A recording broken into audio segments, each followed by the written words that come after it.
Welcome back to Kings of the North. Doug Lesmerises and Bill Landis. Landis, we are hitting people again with transfer talk today.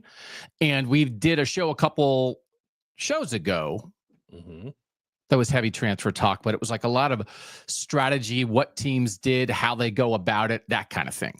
You have spent the last week looking up transfer portal numbers here, but we are really, I think, zeroing in on individual player impact. What it was last year as a quick brush to tell us what it could be this year when we look at these guys coming in 2025. And that includes your 23-player preseason all North, all portal team for 2025, which I'm very excited about.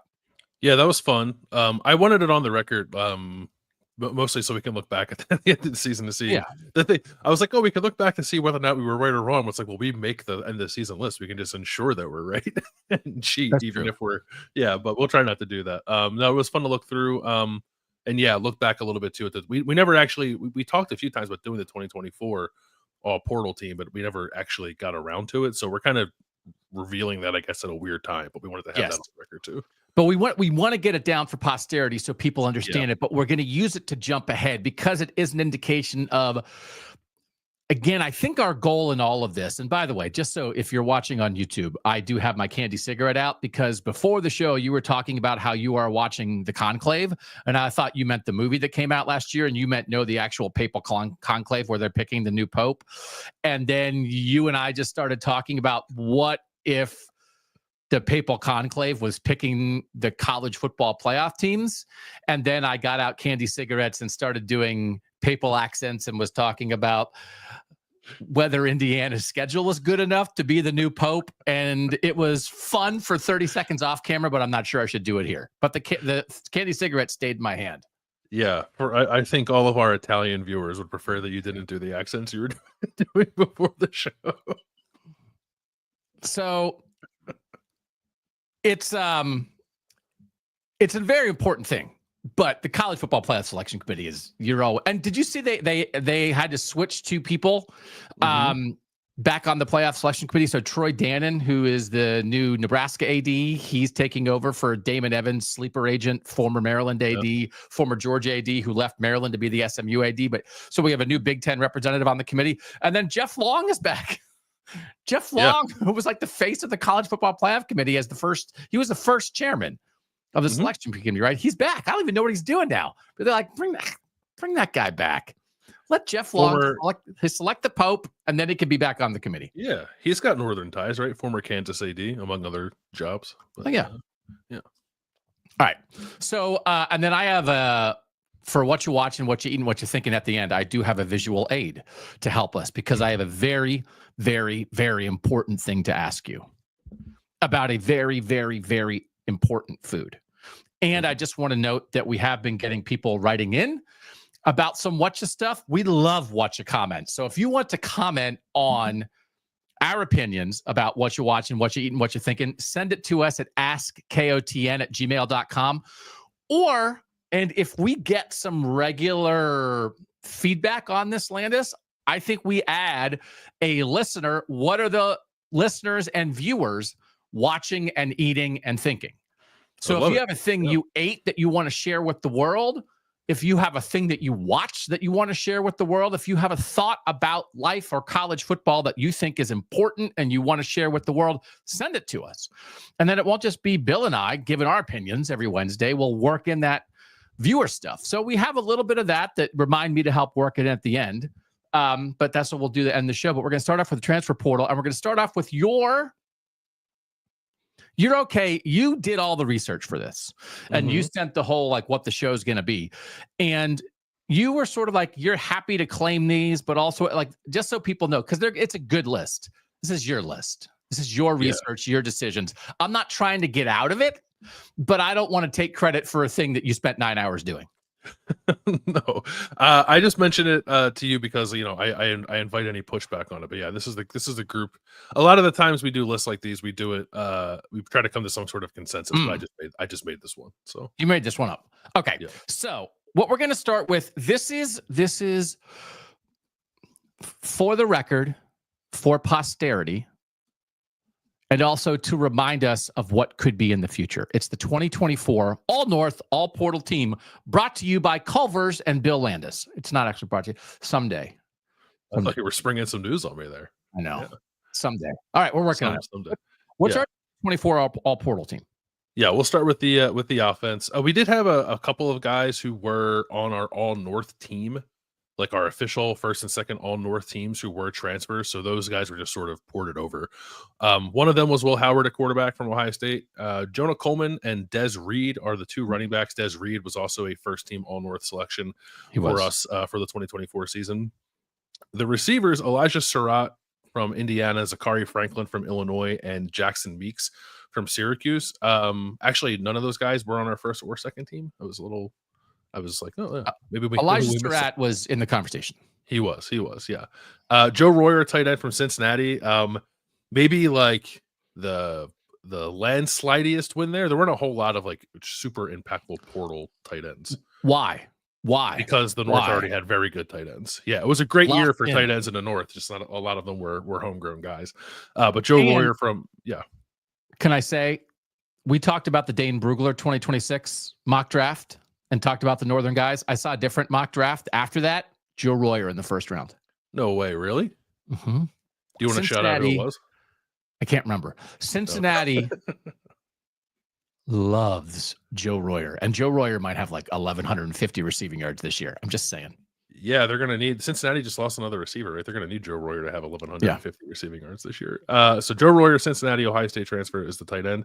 The offensive linemen, Easton Kilty at Kansas State and Trey Wedig at Indiana were the tackles. The guards were a couple of Michigan guys, Luke Newman from Michigan State and Josh Preeb from Michigan. Newman was drafted, I don't believe. He was.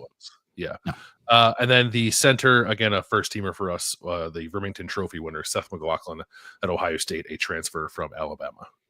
For the record, if anybody ever asks you if you need to go back in 2034 and be like, who was the first team All North, All Portal tight end for 20? You can go back and watch this show. It's Joe Royer. You can. Yes. Defense. We're here to entertain in the moment, but we are primarily here to be the first draft of Northern history. That's right. That's what we exist for. The defensive side for the children. That's right. On the edges, we have I misspelled a name on here and I sent it them like 10 seconds ago and he's already got it changed. Look at this guy. Mikal Kamara from Indiana and BJ Green from Colorado are the defensive ends. The defensive tackles are two guys we did have on our North team. Derek Harmon from Oregon was a first teamer. CJ West from Indiana was a second teamer. The three linebackers, couple of Hoosiers again, Jalen Walker and Aiden Fisher from Indiana and Nakai Hill Green from Colorado. And the corners were AJ Harris from Penn State and D'Angelo Pons from Indiana. A lot of Indiana representation here. And then Caleb Downs and from Ohio State and Jordan Clark from Notre Dame as the safeties. Clark was like a nickel, like slot corner kind of guy, but I counted him as a safety. I hope that's okay. Yeah, no, super important. And we had discussed, are we doing an all portal team? Are we doing a top 10? If we had the most important first year portal player in the North for 2024, it's probably Caleb Downs. Yes, I think that's right. But then I think the others in contention are probably Derek Harmon from Oregon, who we loved all year. And again, we've talked a lot about Derek Harmon, and then he got drafted in the first round, and we thought he was going to be huge coming out of Michigan State. He was huge for Oregon. I think he's in that conversation. Mm-hmm. I think Des Reed at Pitt as like the turbo boost of that entire Pitt offense is in that conversation. It's sort of hard to pick an Indiana guy, but Mikal Kamara was hugely impactful. Yeah. As a defensive end for them. And then we have Will Howard, we're again, if it's blame, if you're coming at Landis, I'm right there with him. If it's praise, I get none of it. It's all Bill. We had like 5 quarterbacks that it could have been, and they all mattered so much. This could have been Dylan Gabriel. This could have been Riley Leonard. This could have been Curtis Rourke. I mean, we're talking about 4 Northern playoff quarterbacks who were first-year transfers. But anyway, the bottom line is we're using this to look ahead. Numbers matter. Quantity matters. But the quality discussion, this is a lot of quality. I think people know it. And here's the other thing. So it's like back and forth. I think a lot of time we try to tell people not to get too crazy about the portal and think, well, that's it. My team has solved all of its problems in the portal. I thought they were going 4-8, but now they're definitely going to make the playoff thanks to the portal. That's not it. I think we've established that. Can I put my cigarette away? I can't. Sure. Just put it in the ashtray. You got a candy ashtray there? I got it out. And once it's out and in my hand, it is very hard for me to put this thing down. My God. I've never smoked. Yeah. They say that about cigarettes. Yeah. Really? People know that? I saw a thing today. You get the algorithm and the Facebook knows what you like and it just like shoots stuff at you. It's like may as well plug it into your brain. And I got a thing the other day that was like, oh, deep breaths. Take a deep breath may help you in a stressful situation. I've been very pro that. I've never been a smoker, but back in the day when people got smoke breaks, I think everybody else just go have a deep breath break. Oh. Because it's not about, I don't even think it's about the act of the stuff in this candy cigarette. It's the act of, it's that double breath you take, right? When you smoke, you take and if you're just feeling it a little bit, and every hour you take 5 minutes to take some deep breaths, like you're taking that stuff into your lungs, but you're not, you're just taking in the beautiful fresh air that God gave us. Yeah. You'll get the same effect. You'll feel relaxed. And it'll be like, oh man, I needed a cigarette break. It's like, no, you didn't. You needed a deep breath break. That's it. And you can work in a candy cig. You can work in a candy cig while you do it. Yeah, but just suck on the candy cig so you don't get like the sugar in there and stuff. You don't have to actually eat it. All right. Yeah, that's right. I'm going to put this away because it's insane. That's a good list. You want to talk about what it means, what we're looking ahead to for 2025. Do you have any final thoughts? These players, this is a lot of good players. Your list, I would imagine it was more difficult to keep players off than find players to put on. When you got done with the list of the 2024 all transfer portal team. And again, this is the guys who just came in last year, right? Yes. This is not, this is the idea of like what a guy who's brand new to your team can be. Did you think the quality of the players was higher than you expected? Yeah, it was really good. There were definitely positions where it was hard to keep guys off, like running back. Like I don't have Quinshon Judkins on here. Right. He was excellent last year. There were a lot of like good offensive linemen too, like better offensive linemen than I realized. It's interesting to me too that a lot of not a lot, and I actually didn't break this down, but fair amount of transfers here. Like not a it's not like it's all power conference guys just sliding over to another power conference team. I thought that was interesting too, because you might make that assumption. So I actually think like, we're going to do the 2025 team. I thought the 2024 portal team set a pretty high bar. And if I'm being honest, like I don't know. I like the 2025 team I put together, but I don't know that I look at the crop of incoming transfers this year for the North and think to myself, like, that group's definitely going to match the same production as the 2024 team. Okay. It ended up, and there's some recency bias baked in there, obviously, but this 2024 group just ended up like hitting in a lot of different ways, and in some really important ways. Okay. Let's look at 2025. How do you want to do this? Do you want to present your team to the good people and then we will discuss it? Maybe we'll do it that way. Yeah, let's just run through. I'll run through the offense. Yeah, I'll go through the offense first, and then we can either talk about that or we can just do both. Okay. But let's do the offense. Starts with quarterback Fernando Mendoza at Indiana. We've talked about him a fair amount. Transfer from California. 2 running backs. Another guy we talked a lot about. Wayshawn Parker at Utah and Mekhi Hughes at Oregon. 3 receivers: Trevor Pena, now at Penn State, formerly at Syracuse; Dane Key at Nebraska; Chase Sowell at Iowa State; tight end Max Clare at Ohio State; offensive lineman, the 2 tackles, Isaiah World at Oregon from Nevada; Connor Moore at Michigan State from Montana State; the guards, Marcellus Marshall at Minnesota and Xavier Hill at Colorado; and the center is Pat Coogan at Indiana, formerly of Notre Dame. I'm so stupid. I looked at the offensive line. I was like, I was surprised that Landis put a guy from Marshall on the list, but that's allowed. It's his list. Marshall is in the North. He put Marcellus, Minnesota of Marshall on the list. And it's no, Doug, it's Marcellus Marshall of Minnesota. Of Minnesota. Okay. Yes, correct. All right. Correct. I was like, hey, shout out for Marshall. Thundering Herd. How about that? How about Landis respecting the Thundering Herd? Doug can't read. And they're just right. No Ethan Onyanwa for Ohio State at tackle. No Rocco Spindler going from Notre Dame to Nebraska on this. Like, even looking at the offensive line reminded me, like, okay, no, there's like a decent number of guys that really matter, because there were some guys that I maybe thought would be here who aren't. Yeah, I did try a little bit not to just like be like copy and paste whatever the portal rankings say. Like, sure, some of the guys are like Mendoza's the top portal quarterback our team's signed. Like Wayshawn Parker's the number 2 running back that our team signed. But then I like, with the offensive linemen, for like Connor Moore, for instance, is not like near the like tippy top of the offensive tackles that our teams have signed in the portal. But we just saw Michigan State do a very nice job with an FCS transfer in Luke Newman from Holy Cross. And I thought, like, well, why can't they do it again with a player like Connor Moore, who was better at the FCS level than Luke Newman was at Holy Cross. So like that's part of the calculus too. I didn't want to at least give people a list of like, here are the highest ranked transfers we have in the North this year. No, I respect that. All right, why don't you give the defense and then we'll dive in.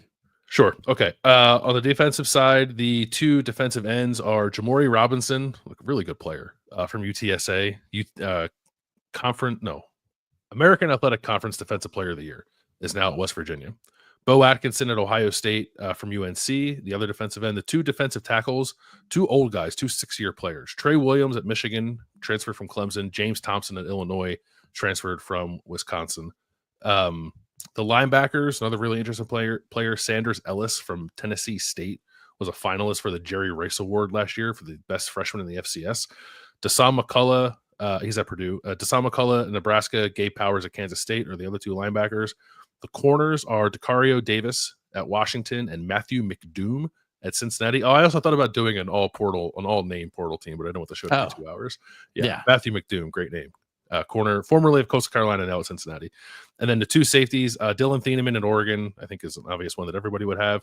And Devontae Smith at Notre Dame, no relation to the Alabama receiver. Alabama transfer, though, will be Jordan Clark's replacement, more than likely, as a nickel in Notre Dame's defense this year. Son of the North, right? Ohio guy? Yeah, from Ohio. Yeah, from Ohio. Yeah. When you went through this, did you think to yourself, did you think the offensive team for 2025 was better, or the defensive team for 2025 was better for the preseason team? The offensive team. I thought the offensive team, there was some more proven production. There's really good players on defense. Like I said, Robinson is a conference player of the year. Dylan Thieneman was a freshman All-American. There's some experience there, but there's even like some of the older guys on this defensive team. There's still a lot of projection baked into what teams are hoping to get out of these guys. Whereas the offense felt like there was a little more kind of to work with. Okay. This is a good baseline for people to understand the guys who have the chance to make the biggest impact here. And Mendoza is at the top of that list. When you were running through the 2024 all portal team, you said maybe like this is not something that's going to be replicated every year. When you think about the quarterbacks last year, right? Will Howard at Ohio State, Dylan Gabriel at Oregon, Curtis Rourke at Indiana, Kyle McCord at Syracuse, Riley Leonard at Notre Dame, Max Brosmer at Minnesota, Brendan Sorsby at Cincinnati, as like guys who were new. That is wild. And the fact that it's probably not the norm and not necessarily replicable for the North. Tyler Van Dyke was supposed to be that at Wisconsin, the Miami transfer, and then he got hurt, to add another guy to that list. Is that good? Like, I think we can sit here and say, hey, when we're thinking about in the offseason what the portal impact's going to be, we shouldn't assume the quarterback impact is going to be like it was in 2024. So is that a good thing for the North or a bad thing for the North? Because I'll say I think that's probably a good thing, because I think that we'll get back to, again, we've talked about it a million times, especially with those big-time blue blood programs, Oregon, Ohio State, Notre Dame, teams like that did it last year. That's not going to be the norm. So we don't maybe have 9 guys that we're thinking about at quarterback that you pick Mendoza out of 9 different choices. Yeah, I probably think it's a good thing, because it's just reflective of a handful of our teams and frankly, like almost all of our most important teams or best whatever playoff contenders, going younger, going with in-house options, going with the guys they've developed, and that's certainly my preference. I think when it comes to quarterback play, not that it's inherently bad to take a transfer. You just got to make sure you're hitting when you do. And it was great that the majority of our teams who did have to go transfer last year ended up doing pretty well. I don't know that like the incoming crop of quarterbacks in the North this year as it pertains to transfers have quite the same like bona fides as the guys who came in last year. Like Mendoza's very good. I know is like a very trendy name in the NFL mock drafts for 2026, but it wasn't like he was setting the world on fire at Cal. He's got to make some leaps. Like there's no Dylan Gabriel who was around forever and hyper productive coming over. There's no like Kyle McCord, who was a former 5-star prospect looking for a new home kind of thing. Like so that the profiles are pretty different with this quarterback class. Like I think Mendoza will be good. I was a little torn between him and Devin Dampier at Utah as like who I would put on this team. But it was kind of just those two. Like I think if we were having this conversation last year with this incoming class, you might legitimately be torn between like 4 or 5 guys of who should have been the preseason all portal quarterback. And right now, I would say it's probably between 2, maybe 3 if you want to include Mark Gronowski. But even then, like if you look at like production, I still think Mendoza kind of outshines Dampier certainly as a passer. I certainly have heard this. It's one of those things. We say things for our job on this show. And then do you like it when you hear somebody say the same thing that you said on another show, or do you not like it? I like it. It makes me. I'm insecure in my opinion, so I like to hear what other people share my opinions. Yeah. So there's 2 things. One is our good friend Heather Dinich from ESPN was on ESPN, I guess the McAfee show, and I just saw a headline about it that she said this year's Indiana could be Illinois. And then like somebody made a graphic about that or whatever. And my instinct to that was like, yeah, like she's right. Like credit to her, but we said that 7 weeks ago. I don't know. Like have we said that 11 times on this show that Illinois could be this year's Indiana, right? I like it more when nobody says the stuff we say because I'm very confident in my opinions and I want no one else to have them. So it feels like there's a lot of things what people are having transfer portal conversations around quarterback. Who's the next Cam Ward? And I think I've seen it multiple places that's like, well, a good thing to say about who the next Cam Ward would be is to pick the guy who came from the same school as Cam Ward and is going to a bigger program in the bottom part of the country and just assume that's that. And so everyone says John Mateer. We called him Bacon Mateer. He wore eye black. He played at Washington State last year. And it was just one of those things. It's just, I don't even know what to make of it. Cam Ward left Washington State, went to Miami, became the number 1 pick in the NFL draft. And Washington State literally was completely fine. They were completely fine. They would have been totally happy to have Cam Ward stay, but Cam Ward left and they said, we literally will not miss you because this guy is here. And now that guy is going to try to save Brent Venables' job at Oklahoma because the 5-star quarterback that Oklahoma said, we're going to play you and tell Dylan Gabriel to go to Oregon, flamed out so bad that now the head coach is on the hot seat in Jackson Arnold. So now they have to go get another watch. Anyway, just looking at the list of like on 3, the top ranked quarterbacks in the transfer portal. One's Carson Beck, Georgia, Miami. We'll only talk about that a million times. I wouldn't pick that as the number 1 thing if you gave me $1 million. Yeah. 2 is Nico Iamaleava, Tennessee to UCLA. That's just not our thing. And like, good luck to all involved, but like, whatever. I like the thought process of Nico will be better by going to a worse offense with worse players. Yeah. But he's still tall. Yeah. Still tall. He is tall. And 3 is John Mateer on their list of like the highest ranked transfer portal quarterbacks. 4th is Fernando Mendoza. And I do think there's probably a line after that, but I think that Fernando Mendoza is the leader to be the most impactful transfer quarterback in college football in 2025. So when everyone says John Mateer, I think, as you said, Fernando Mendoza wasn't Aaron Rodgers at Cal, but I think this has a chance to be an incredibly important and high-level quarterback for a team that's going to matter. I think so too. I think he it- I'd imagine a lot of people haven't watched him, right? Because he's at Cal. They play late at night. They But play in the everyone, ACC. everyone liked the Cal tweets last year. So then Everyone liked after the Cal everyone said, tweets. Yeah. and then they said, Cal, oh, I love these tweets so much. Maybe I'll watch the team. And then they should have beaten Miami, right? I think people were pretty checked in with that game, but they didn't spend. And also, like, I don't think a lot of people watch John Mateer either, to be fair, but Mateer is going to an SEC program, so he must be good. Mendoza feels like a little slept on. So and less so like in the aftermath of the 2025 NFL draft when everyone's like, this is the guy who's going to rise up draft boards. I'd like to see a study on like the early mock draft quarterback darlings and how they actually pan out. But when the time comes to get drafted, but there's a ton to like with Mendoza and the track record. Like we've talked about it a million times. The track record of an Indiana coaching staff with quarterbacks is remarkable. Different styles of quarterbacks, different offenses, different leagues. Their quarterbacks are always very good, and this is probably from like a raw tool standpoint the best guy they've ever had. So yeah, I think he's going to explode this year, but we'll see. I guess. Devin Dampier at Utah, chance to have a huge impact? Yes or no? Yes, I am. Utah. They're either gonna be incredibly vindicated by what happens with them, or they're gonna be the death of me because I'm like all in on Utah. Yeah, he's no Garrett Green, but Devin Dampier is pretty good. Yeah, he is. Remember that? Remember when I was ready to have a parade through the streets of Morgantown? Yes, because I thought West Virginia was going to win 11 games and take the nation by storm, and I had him in an offseason playoff bracket, and then everybody got fired. Remember that? I do.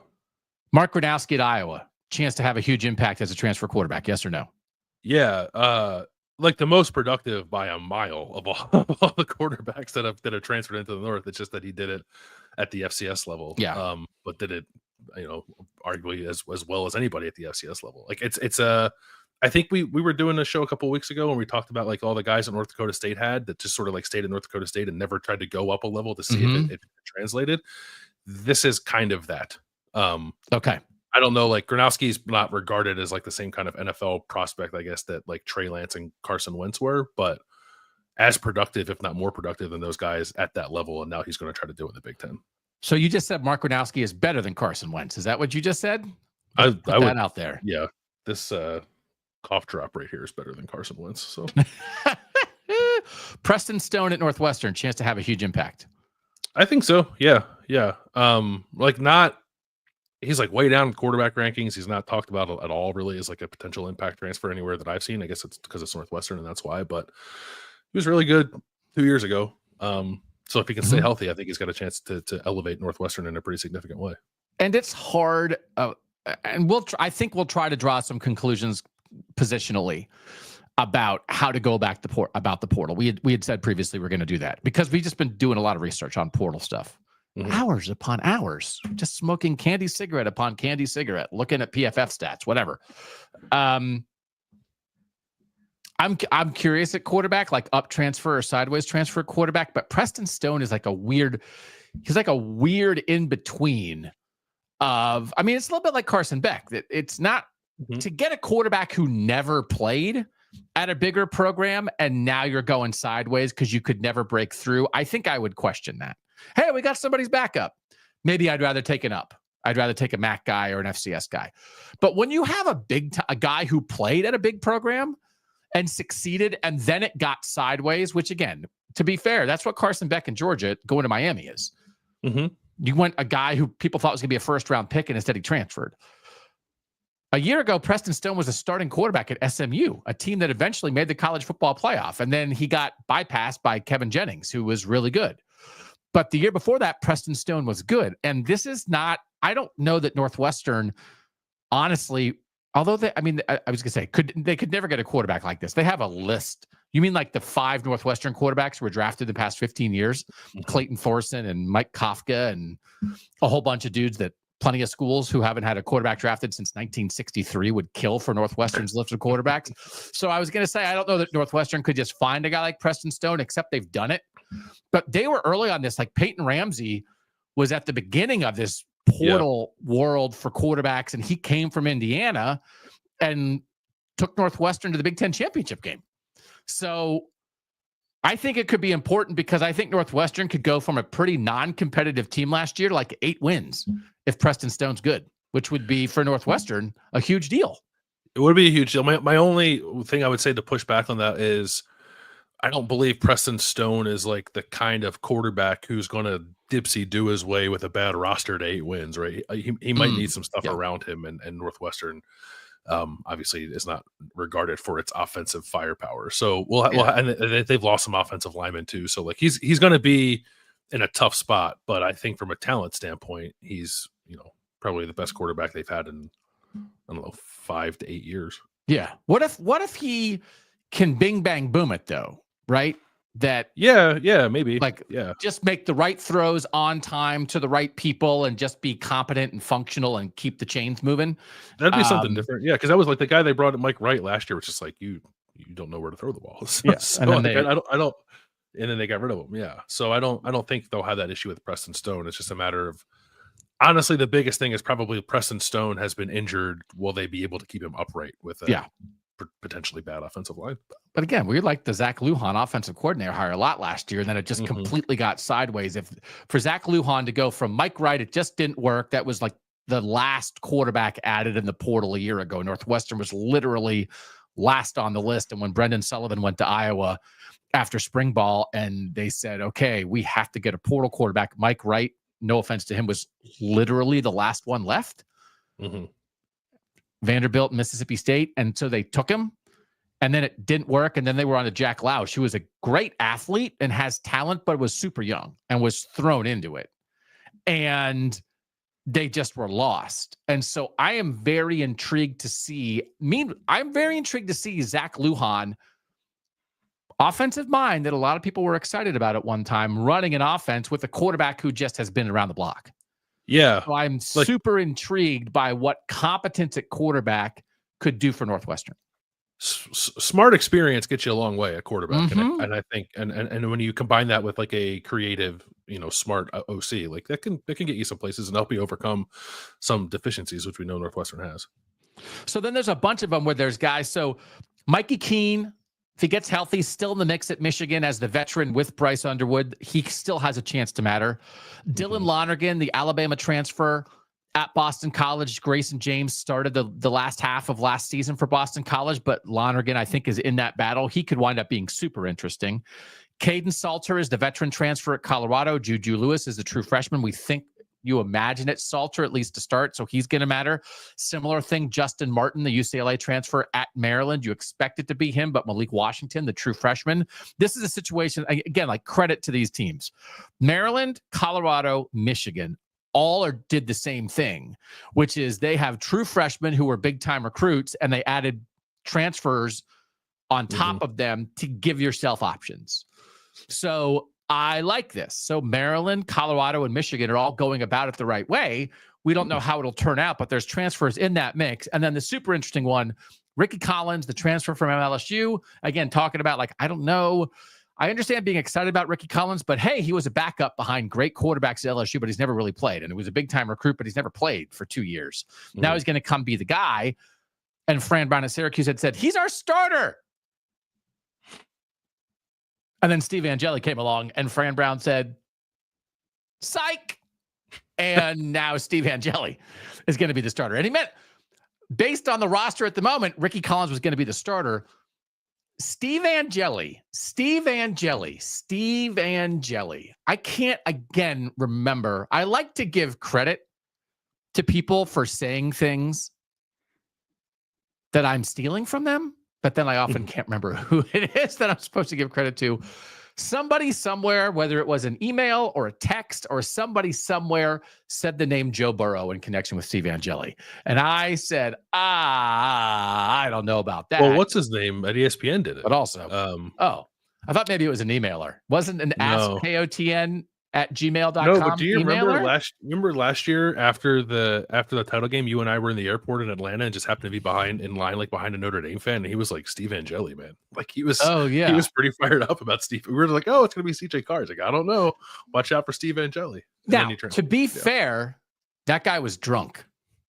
He was, But he was next day drunk though, so he had some of his faculties. Well, that guy was drunk enough that we talked to him when we got on the plane, and then we talked to him again when we got off the plane, and he was like, "Hey guys, I was pretty drunk when I talked to you the first time. Sorry about that." Now, that doesn't delegitimize his Steve Angeli thoughts. Yeah, but also Joe Burrow. So it was either the drunk guy on the plane or somebody on ESPN compared Steve Angeli to Joe Burrow. Yeah, and frankly, what's the difference? You're never going to get hired there. You're never going to get hired there if you say stuff like that, Bill. Okay, come on, man. That's right. Can you imagine big old teddy bear Landis just dropping hot takes on Get Real or whatever they call it in the morning? What's it called? Welcome back to Get Real. We're getting real every morning. Is that what it's called? Get Fresh? What's it called? Get Fresh. Cold pizza. Cold pizza. Yeah. So there's a lot of really good quarterback things, but I was willing when we did our list 2 months ago of the quarterback situations in the North, I think 24 to 28 we felt pretty good about. Syracuse was one of the 4 on our list of, I don't know. But right now, we would put them on the list of stuff you feel pretty good about because Steve Angeli, man, this is the guy led a drive that got Notre Dame back in the game in the college football playoff semifinal and reignited them, and then they went on to win the game. Like, he was a very competent. Was he the perfect backup quarterback for a blue blood trying to win the national championship? Yeah, I think so. And now it's his time to go do his thing. So how this could be, if we're back in a year and you're making this list, the all North transfer portal quarterback for 2025, we would say right now Fernando Mendoza is a leader in the house. I think Steve Angeli could be that guy by the end of the year.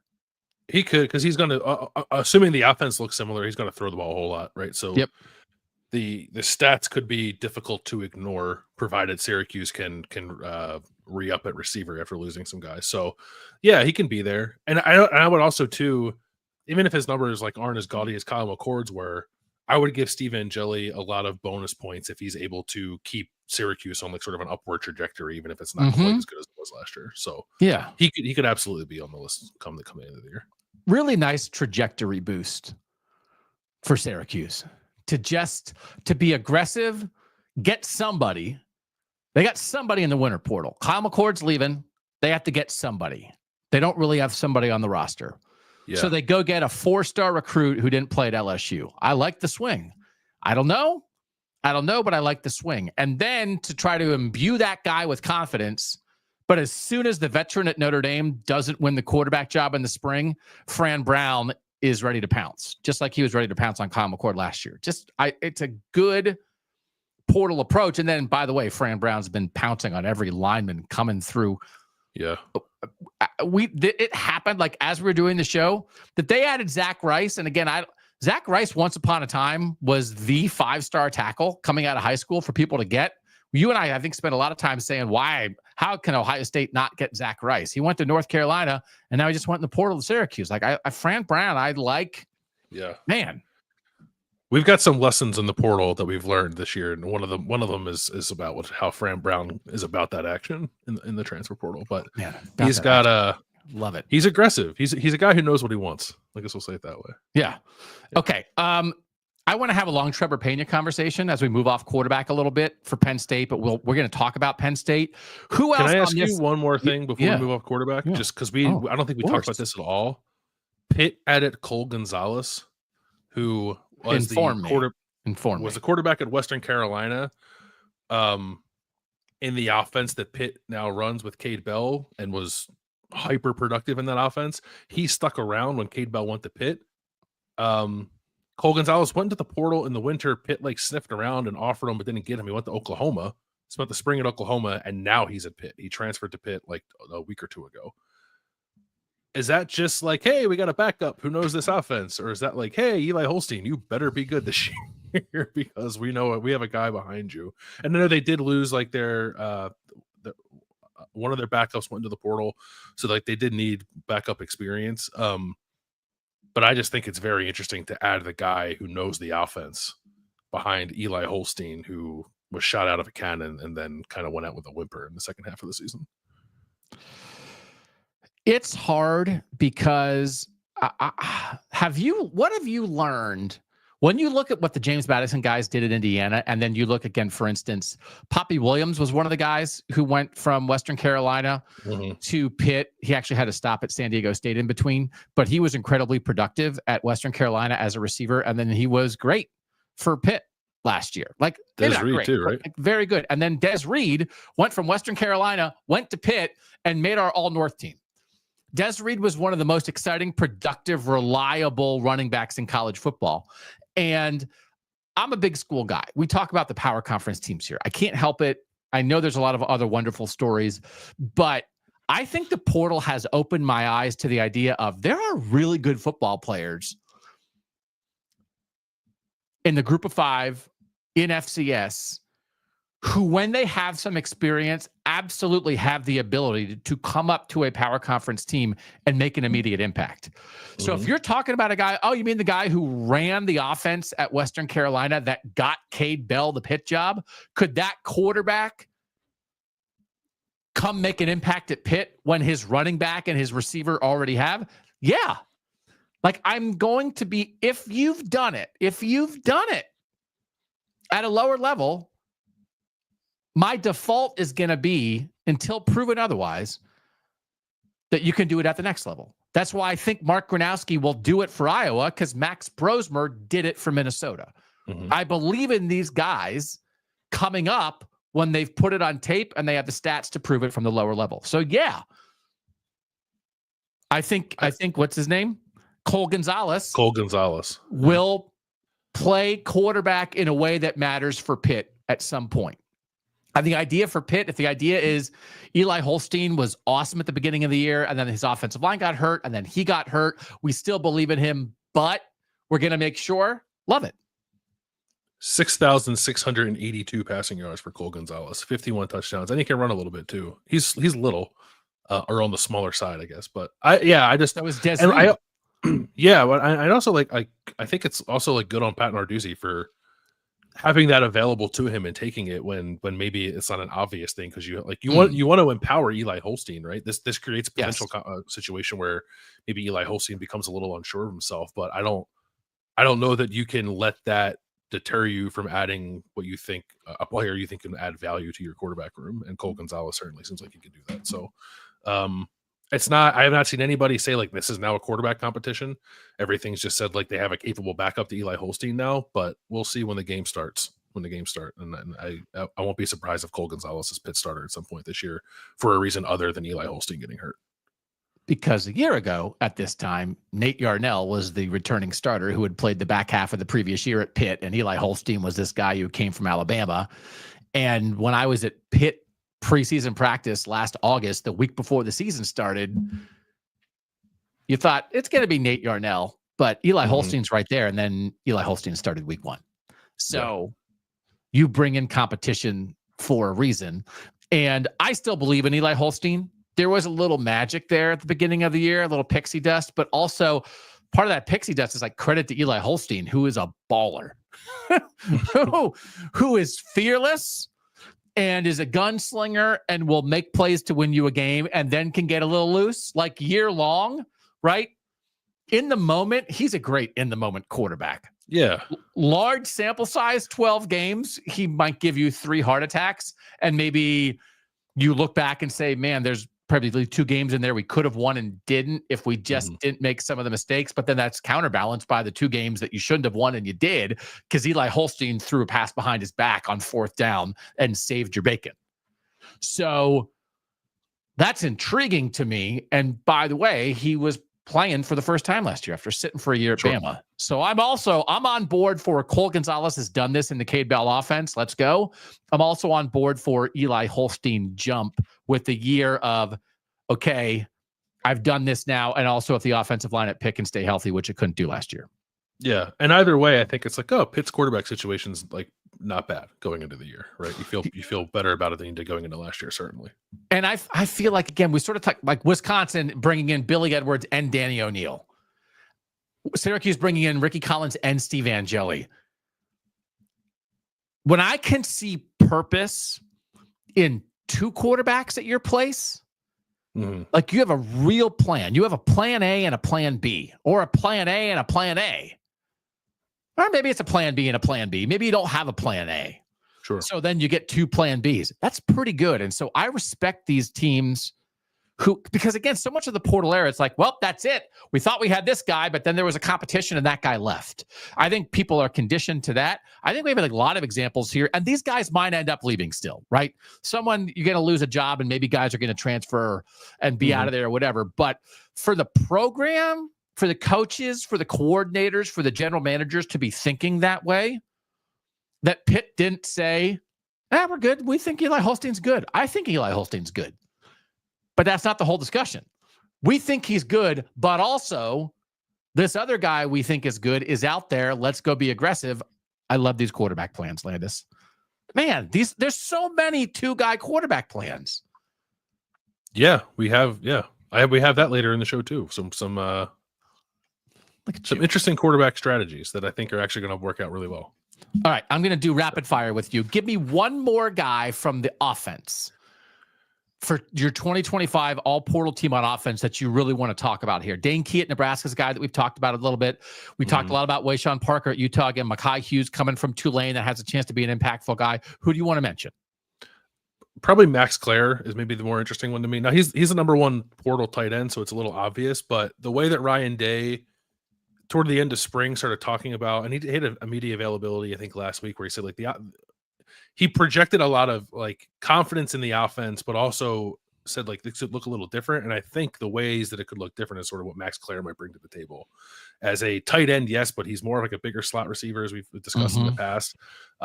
Cade Stover, a couple years for Ohio State, was as productive as any Ohio State tight end has ever been. Max Clare, I think, it just has much more to him when it comes to being a route runner and versatility, and maybe less so to him as a blocker, but that's okay. That's not really what you brought him in for.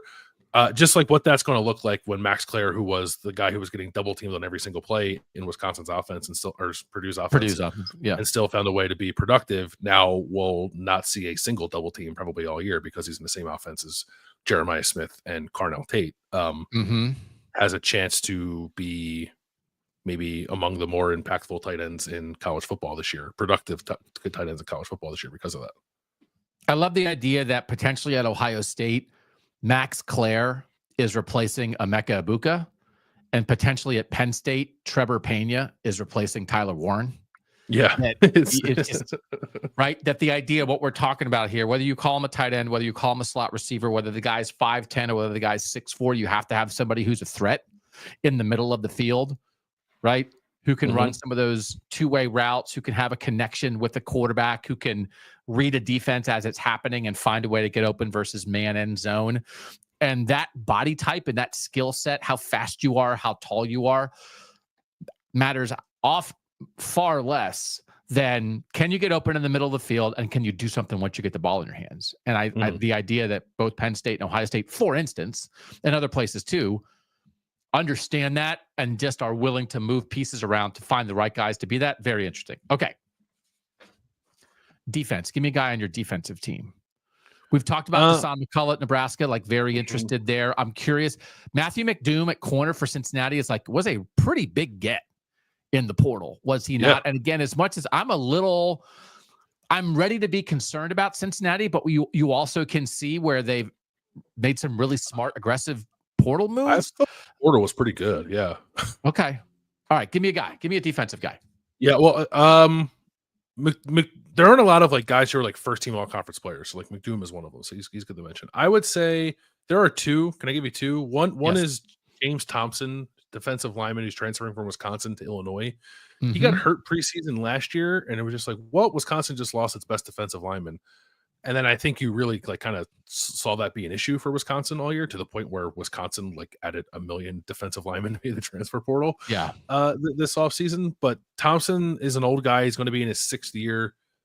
He's played a decent amount, but not a ton. I'm just what a healthy James Thompson could mean for Illinois' defensive line. Illinois added a fair amount of defensive linemen too, and we know about Gabe Akis. But anything that can be done to take pressure off of him, take attention off of him, free him up to be a little bit more of a game wrecker, I think is something that Illinois is going to need. So I find Thompson interesting there. And then the other one is Takario Davis going to Washington from Arizona.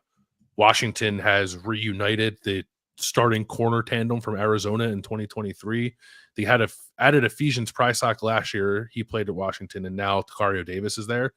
And if you look at like some of the PFF stuff, Davis was pretty good in man coverage last year. He was excellent in man coverage 2 years ago. Okay. And they're going to play a ton of it with Ryan Walters now as the defensive coordinator at Washington. So I think like those two corners who have played together a lot already being reunited in an offense defense, frankly, that's going to allow them to be like pretty aggressive could be pretty exciting for Washington's defense this year. We might have to do a buy the dip show. Mm-hmm. Because we're excited about Washington too, right? Yeah. Their dip, we think could be real. Okay, I remembered where I saw the Joe Royer first round mock draft because you reminded me when you said Gabe Akis from Illinois, guest of the show. He was also in that first round mock draft from Todd McShay. I was going to say, your mock draft? This is Doug's all north. All north. I had Carson Beck going in as Mr. Irrelevant in the last pick, and I had 31 and 32. Montreal Alouettes select Carson Beck. That guy, that's the Argonaut mentality right there. Oh, Argonaut. Oh, can I start that? Argonaut mentality. I like it. Oh, yeah. And then also in Canada, because the speed limit is in kilometers, you can trick yourself into thinking you're allowed to drive faster. You can. I remember I've driven in Canada one time, and like we crossed the border, and like my GPS stopped working because it didn't have international data, and everything was in kilometers. And I was like, I can see Toronto, but I don't know how we're going to get there because I don't know how far we are from it, and I don't know which direction to go. Yeah, but I can go 100. Yeah. Here we go. It's not 100 miles. It's not 100 miles. My daughter was at like a conference a couple weeks ago up in the very northern part of Ohio, and her cell phone was like bouncing off a Canadian tower. We were getting things about you are now getting charged for international rates. And we were like, we're in Ohio. We can see Canada, but we're not in Canada. Argonaut mentality. Okay. Let's take a break. You good taking a break? Yep. All right. We're going to take a break. We're going to come back, and Bill has 4,000 portal numbers to, again, inform you about Northern college football in 2025. Next on KOTN.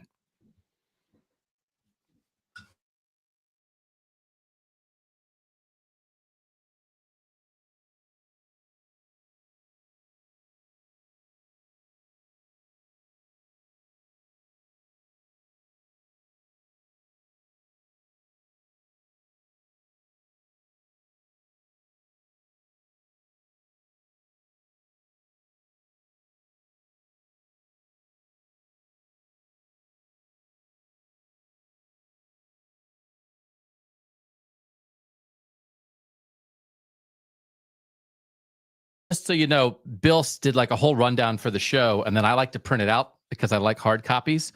So we're 50 minutes in, and we're on page 2 of the rundown, and there were 10 pages. Yeah, so, I think, but a lot of the pages are just numbers we can go through quickly. I think too much good information. All right, so you want to run through some numbers. Is this correct? Total portal additions this offseason. Is that what these numbers are? Yes, winter and spring combined as of last night. I got Penn State got a linebacker transfer commit last night. He's part of this. That was the last guy I added to it. So if anything has happened between then and now, it might be slightly out of date. This is like through midnight on May 6th because you were up jamming. How many hours of sleep are you getting right now? You got a youngin in the house. How many hours of sleep are you getting? I'm doing all right, like 6 or 7. Yeah. I got like 5.5 the previous night. I went to bed like 9:30 last night. I was like, it's hard. If I get short sleep, it is hard. My brain shuts off at some point. All right. So first by position. This is Northern portal ads by position for the entire offseason. Run through the numbers and tell us what it means. Yeah. So the most by a fairly significant margin were receivers. The North added 70 or has added 73 receivers. I suppose more could come. This is by 24/7 sports designation. So they don't do tackle, they just do defensive linemen. They do defensive lineman and edge. So for defensive lineman, it was 57. That was number 2. Cornerback was 3rd with 50.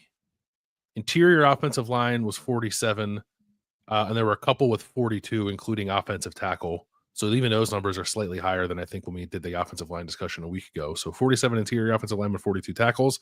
Also 42 edge players, 42 safeties, 32 linebackers, 28 running backs, which is actually maybe a little lower than I would have guessed. 27 quarterbacks, 25 tight ends, 12 kickers, 12 punters, 3 long snappers, and 1 guy who was designated as an athlete. That's Nate Johnson at Utah, who is it's probably better to consider him. He's just like a running quarterback, but he's listed as an athlete.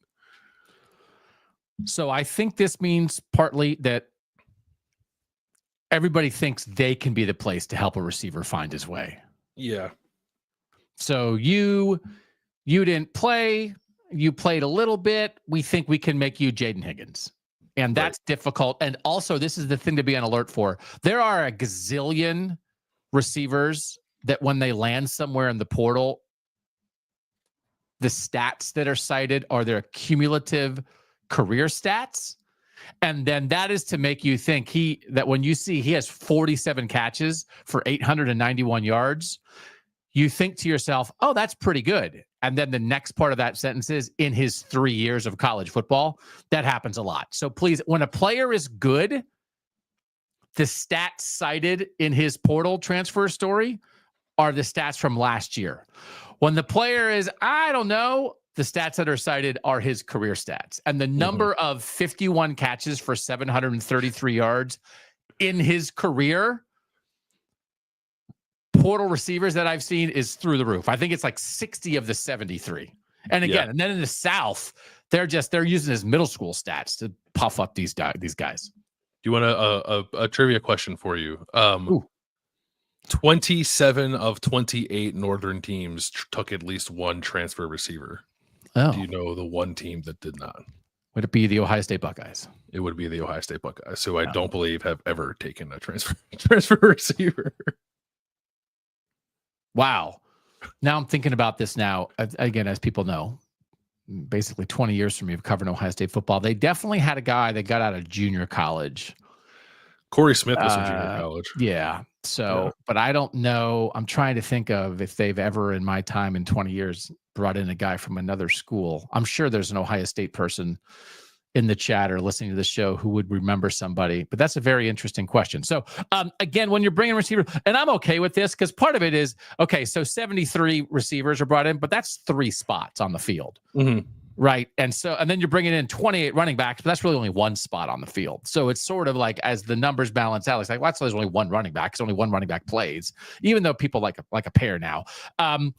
I think this is never going to change because most schools that aren't Ohio State always could use 1 more receiver. And you're just always going to think that for whatever reason, this guy hasn't been productive. I know why, but we can fix it. So, because you know what guys are? There's a lot of guys who are fast. There's a lot of guys who are very talented.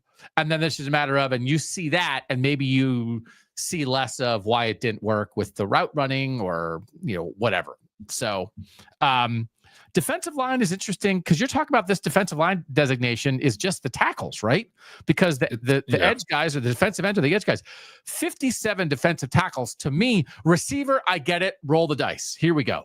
Defensive tackle, that to me feels like we need them. We want to rotate them. You can never have enough, and maybe a little more desperation in adding this many defensive tackles. I think that's right. There's a fair amount of teams just like looking at their numbers and thinking like we need more than we have. As I mentioned before, like Wisconsin is a chunk of this. Wisconsin, I think, added 7 defensive linemen total, including edges, but I think 5 of them were this defensive line / defensive tackle category. So they added quite a bit. Illinois added quite a bit. Interestingly enough, like Ohio State, the team that I think we assumed needed defensive tackle help, didn't add any. It added 2 defensive linemen, but another one was a tackle. Which is interesting. I think I think this is a number that will be steady too. I think teams are always looking for defensive line depth. So that number, I think I'd be surprised if we were to do this exercise every year and these two positions weren't mainstays at the top, receiver and defensive line.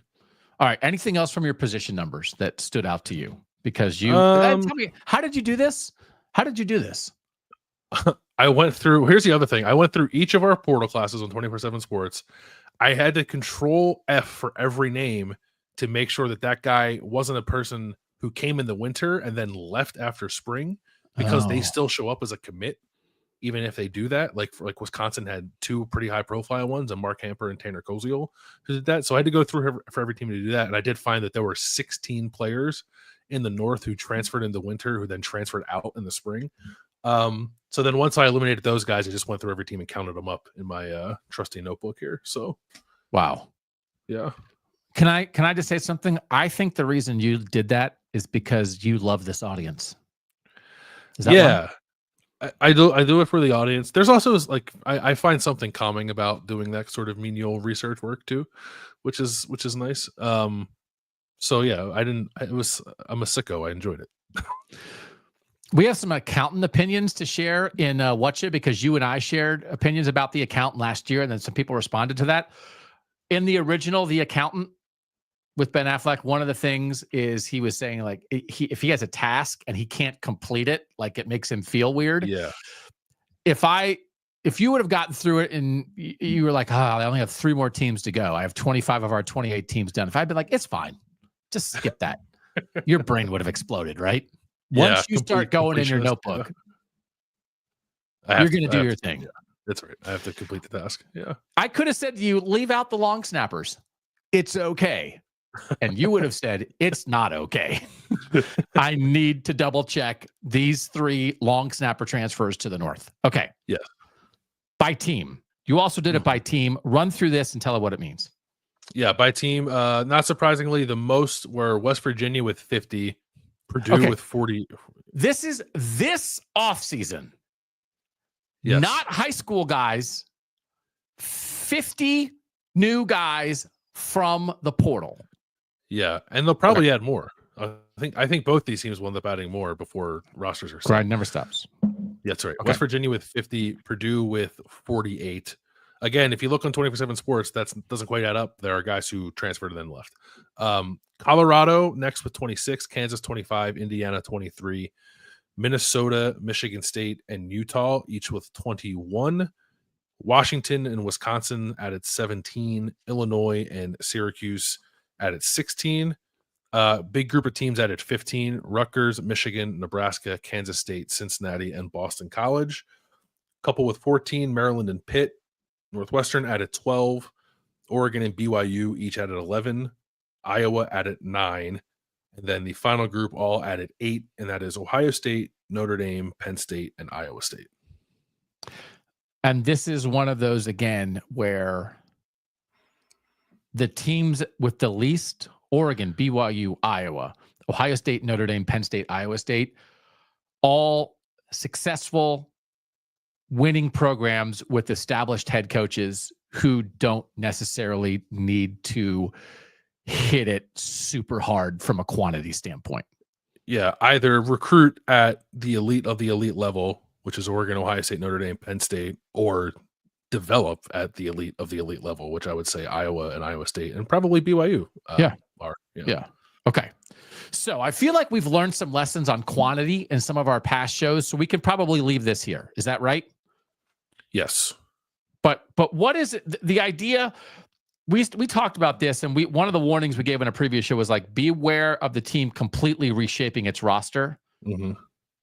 West Virginia and Purdue being at 98 combined and basically at double any other of our northern schools, that's just a function of this, right? Like what other lessons maybe are the type of transfers that West Virginia and Purdue are adding? I mean, certainly we're not going to like rip West Virginia and Purdue for like, oh man, I can't believe you're adding all these guys. But what do these numbers actually tell us about new coaches and rebuilding programs?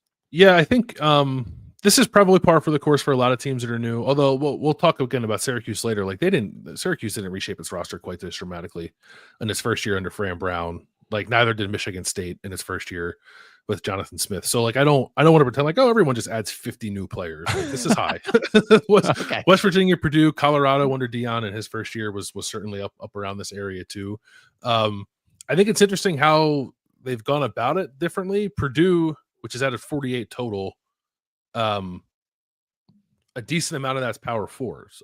23 of the 48 are power four transfers, whereas West Virginia, only 12 of its 50 are power conference transfers. Like that, part of me is like, that's an alarmingly low number. But then also you look at 24/7 Sports rankings, and West Virginia's player average is actually slightly higher than Purdue's, even though it's added half the number of power conference players.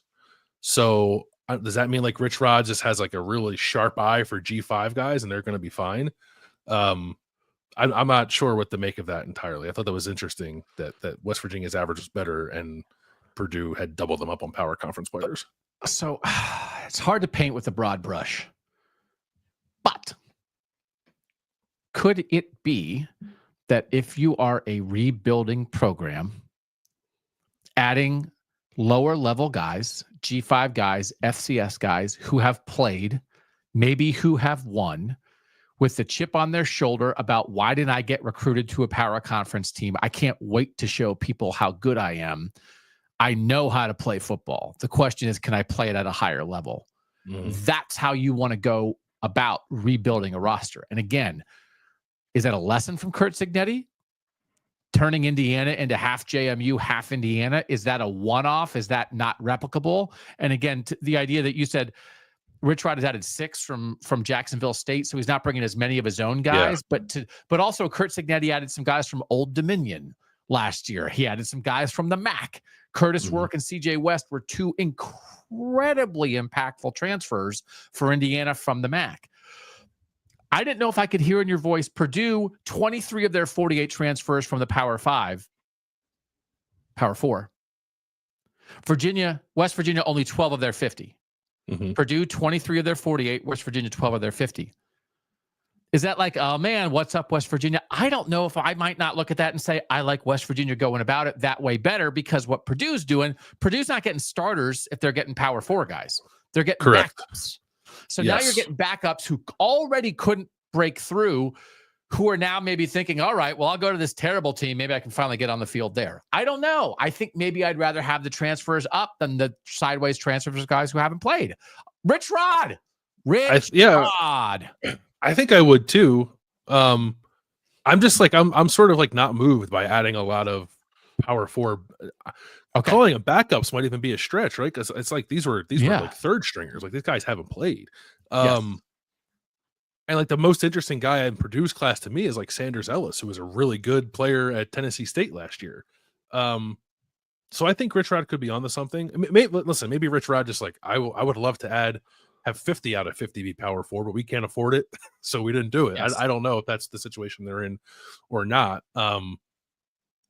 But I think when you're flipping a roster, and we'll see, right? We'll see which way these two teams go. But I think it's probably smarter to err on the side of experience and production, even if it's at a lower level than this guy played in the SEC in practice. And I'm going to bring him over here and see if he can't play for us.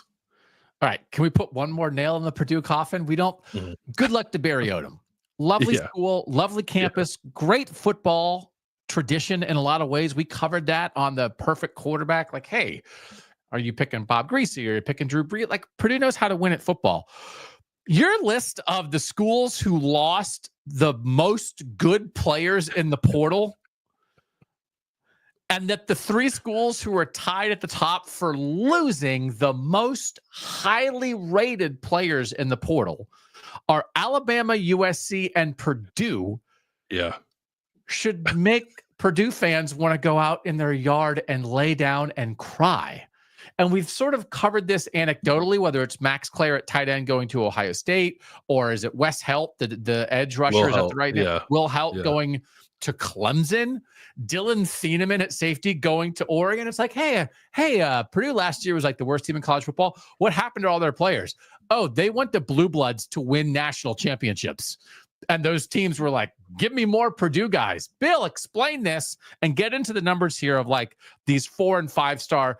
Is this, when you say 4 and 5 star transfers, is that rated as transfers? Yes. Or what they were rated coming out of high school? No, as transfers. So in the 24/7 sports rankings, there's only 3 5-star transfers, and then there are 191 4-star transfers. So of that list, 3 5-star transfers, Nico Iamaleava. They just gave him 5 stars 3 times. No, one is Nico. I can't remember off the top of my head. One is Nico, one is Damon Wilson, and okay. Is the other one Thieneman? I thought the other one should be Thieneman. No, it might be Isaiah World. Okay. Anyway, I've disrupted you. I apologize. I just made a Nico joke. Now you're making me want to see who it is. Nico Iamaleava is number 1, Isaiah World is 2, and Damon Wilson is 3. Those are the 3 5 stars. Isaiah World, the tackle for Oregon. Okay. Yeah, Carson Beck. Oh, no respect. So of those 194 combined 4-star and 5-star transfers, as you mentioned, 3 programs tied with the most outgoing, and Purdue is somehow on that list. With like guys, like there's a couple offensive linemen in there. There's Cole Brevard, defensive tackle, went to Texas. Like, there's just going to be a lot of guys. Come NFL draft time next year, there's going to be a lot of highly drafted guys who used to play at Purdue. And Ryan Walters is going to bury his head in shame as he's watching the draft next year. And please, Roger Goodell, say Purdue and Clemson when you say it. Please say it.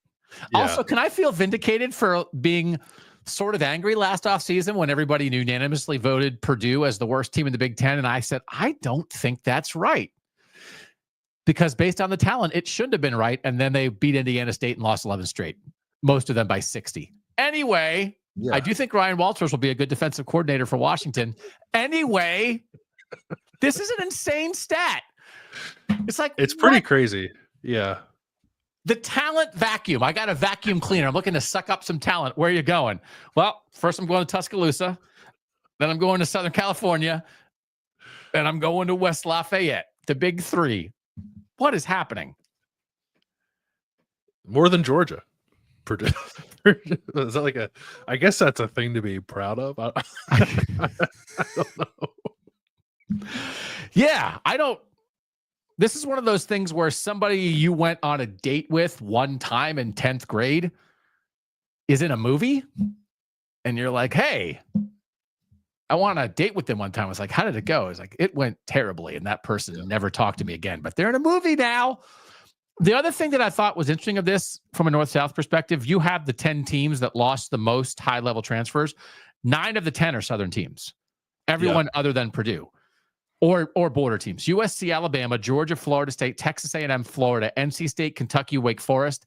And I think that's good because some of those players that are lost, even though we question are the sideways transfers the best, that has to be somewhat of a south to north talent shift. Because if almost all the schools who are losing the best guys are Southern, at least some of them are going north. Yeah, a little bit. I had the number. It's something like I think it was like 40 of them were going. 40 of these players in general were going to northern programs. Okay, so a decent amount of them, were from the south. All right, and then most 4- and 5-star transfers added. Mm-hmm. Texas Tech. We anyone talking about that? Texas. Oil mines. Buying, guys. Breaking the bank, Texas Tech adding 13. LSU is at a 12. Miami has added 9. First northern team that shows up on the list is Oregon, which is added 8. Florida State has also added 8. Wisconsin has added 7, which I thought was interesting. Again, I think 5 of them are defensive linemen. UNC, Kentucky, Wisconsin, Missouri have all added 7. Auburn, A&M, Nebraska, and South Carolina have added 6. Oklahoma and USC have added 5. Mississippi State, Arkansas, Alabama, and Ohio State have added 4. And then there's a bunch. There's like 15 teams that added 3. And I feel like there's another show within this because I think I could look at a list like this and say, is there desperation in these numbers? Because if you're getting this many high-level, highly rated transfers, you're paying for it. This is not cheap. So is this desperation or how much of this is targeted? Texas Tech trying to buy a playoff spot, I get it. I don't think it's going to work, but I get it. This to me, and I think there's a lot of people right now getting excited about Miami because they just added another group of guys in the last 2 days of Miami adding more portal people. I read LSU and Miami being this high on this list for this many highly rated transfers as desperation. It's definitely desperation for LSU. Like Brian Kelly, I think has to make the playoff this year. I don't know that Mario Cristobal is quite in that position, but you could convince me that he is. So I agree with you. I don't know. Like Texas Tech is desperate too, but it's like it's a different kind of desperation. I guess it's maybe a more palatable form of desperation. I don't know. I think they're trying to become relevant instead of trying to hang on to relevance. That's correct. I think that's right. Yeah. And I admire the try, but I admire anybody trying. But if you're LSU and Miami are supposed to be good. LSU and Miami are supposed to be in the playoff mix. Texas Tech isn't. So Texas Tech's trying to make a jump, throw some oil money around. If this is the plan for Brian Kelly and Mario Cristobal, I don't know about that. Now, again, Oregon's only one behind, but I think we could go through only one behind Miami in number of high-level transfers. But we've already talked about we're a little curious about Oregon and maybe a little lower on Oregon than some other places. But I think even within, they're going to rely on a lot of important transfers at Oregon this year. No doubt about it. But it's also pretty targeted. This is not just spraying a hose and hoping you hit somebody with Dan Lanning. No, because it's for Oregon, it's 8 out of 11 total, right? Right. And for these other teams like Texas Tech and Miami and LSU are all on the they're not Purdue and West Virginia levels, but they're on the higher end of total transfers added. Like these numbers represent, I don't know, percentage wise, half of their class. Whereas like Oregon's, it's like that's their entire portal. Same thing with Ohio State. Like Ohio State's added 4, but it's 4 out of 8. Like it's not, it's a 4 out of 30. If you get off, so this is my final conclusion: get off Texas Tech, LSU, and Miami. Do not bet them to make the playoff. I think this is not a good sign. I think you could read this as a good sign. I don't think it is. I do not read it as. I think with Texas Tech, just because of the nature of the Big 12, it could very well end up working out for them. I don't know that it's going to pay off for Miami or LSU. Okay, all right. This is anything else about the numbers that are telling us a story? I think we hit on everything. All right. Yeah, I think we're good. Then we have some quality discussions to talk about. We're going to draw some final conclusions about Northern teams and specifically with the guys they got. The quality, not the quantity. What is that telling us? And then we're going to do Whatcha. And I have a picture of a pizza that I want to discuss. This is how I thought. I got a pizza. I wanted to eat it. But first I took a picture of it to talk about on our football show. Because you show your love for the audience by doing 14 hours of transfer research. I show my love by pausing for 5 seconds to take a picture of a pizza before I gulf it. I engulf that thing. We all have different love languages. Yeah. My love language is pizza picture taking. All of that next on KOTN.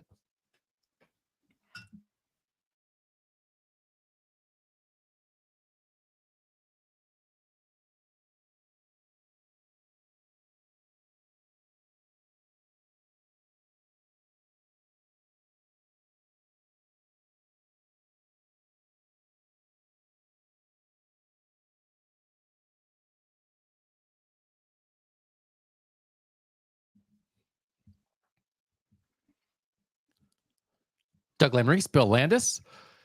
Ask KOTN@gmail.com. We've gotten some responses. Our guy John sent in a very interesting response about our process of choosing Michigan's perfect quarterback or not perfect quarterback that we will discuss next week. We got a very interesting BYU email about our perfect quarterback discussion. Good. Listen, watch our Monday show. Has it had a perfect quarterback so far? And if you think we drew the wrong conclusion, tell us. Or maybe it's not your school and you just think we were wrong anyway. You're like, I actually don't know a ton about that school, but I know enough to know that Doug and Bill were wrong. Let us know. I would like to run through this a little bit next week. So with askkotn@gmail.com, we want general comments and questions that we can just work in whenever. But also I want feedback for what we're specifically doing here. When you think, I listened to this, and I have an idea about it. We want to do that. And I want to double back kind of almost every week, Bill, to say like, hey, maybe this is what we talked about last week. Here's some specific thoughts people had. AskKOTN@gmail.com. For instance, Fence Post is doing this right here in the chat right now.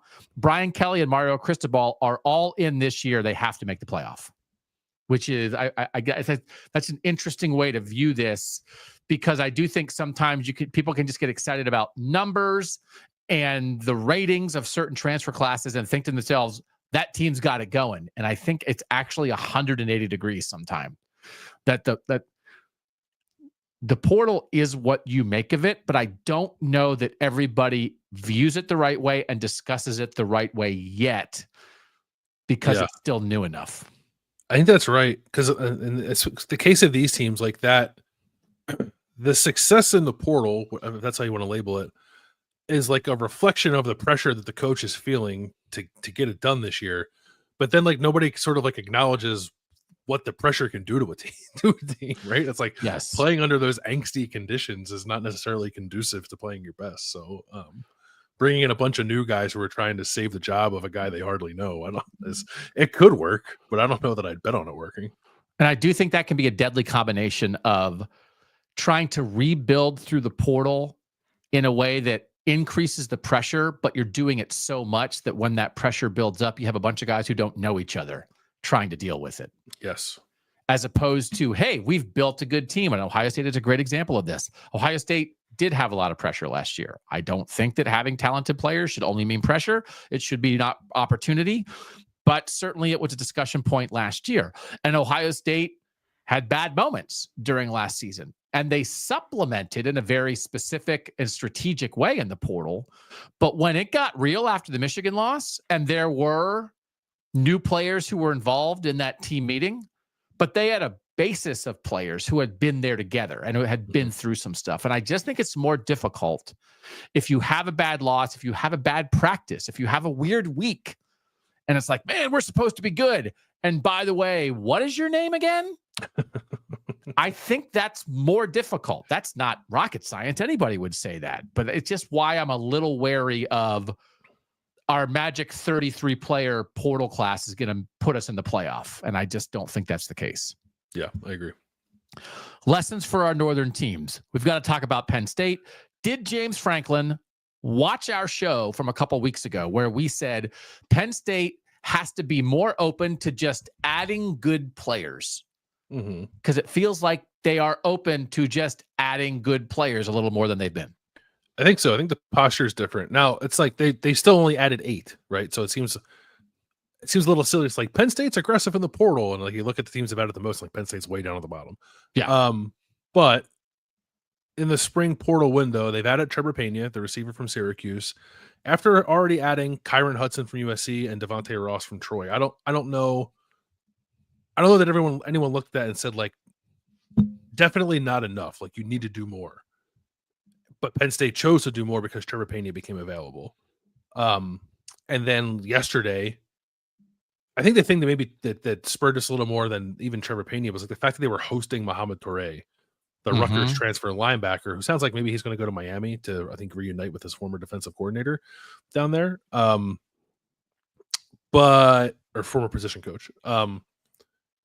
They added Amari Campbell from UNC yesterday, number 8 linebacker in the portal. And again, like they returned Tony Rojas and return Dom DeLuca, like 2 linebackers who have played a ton.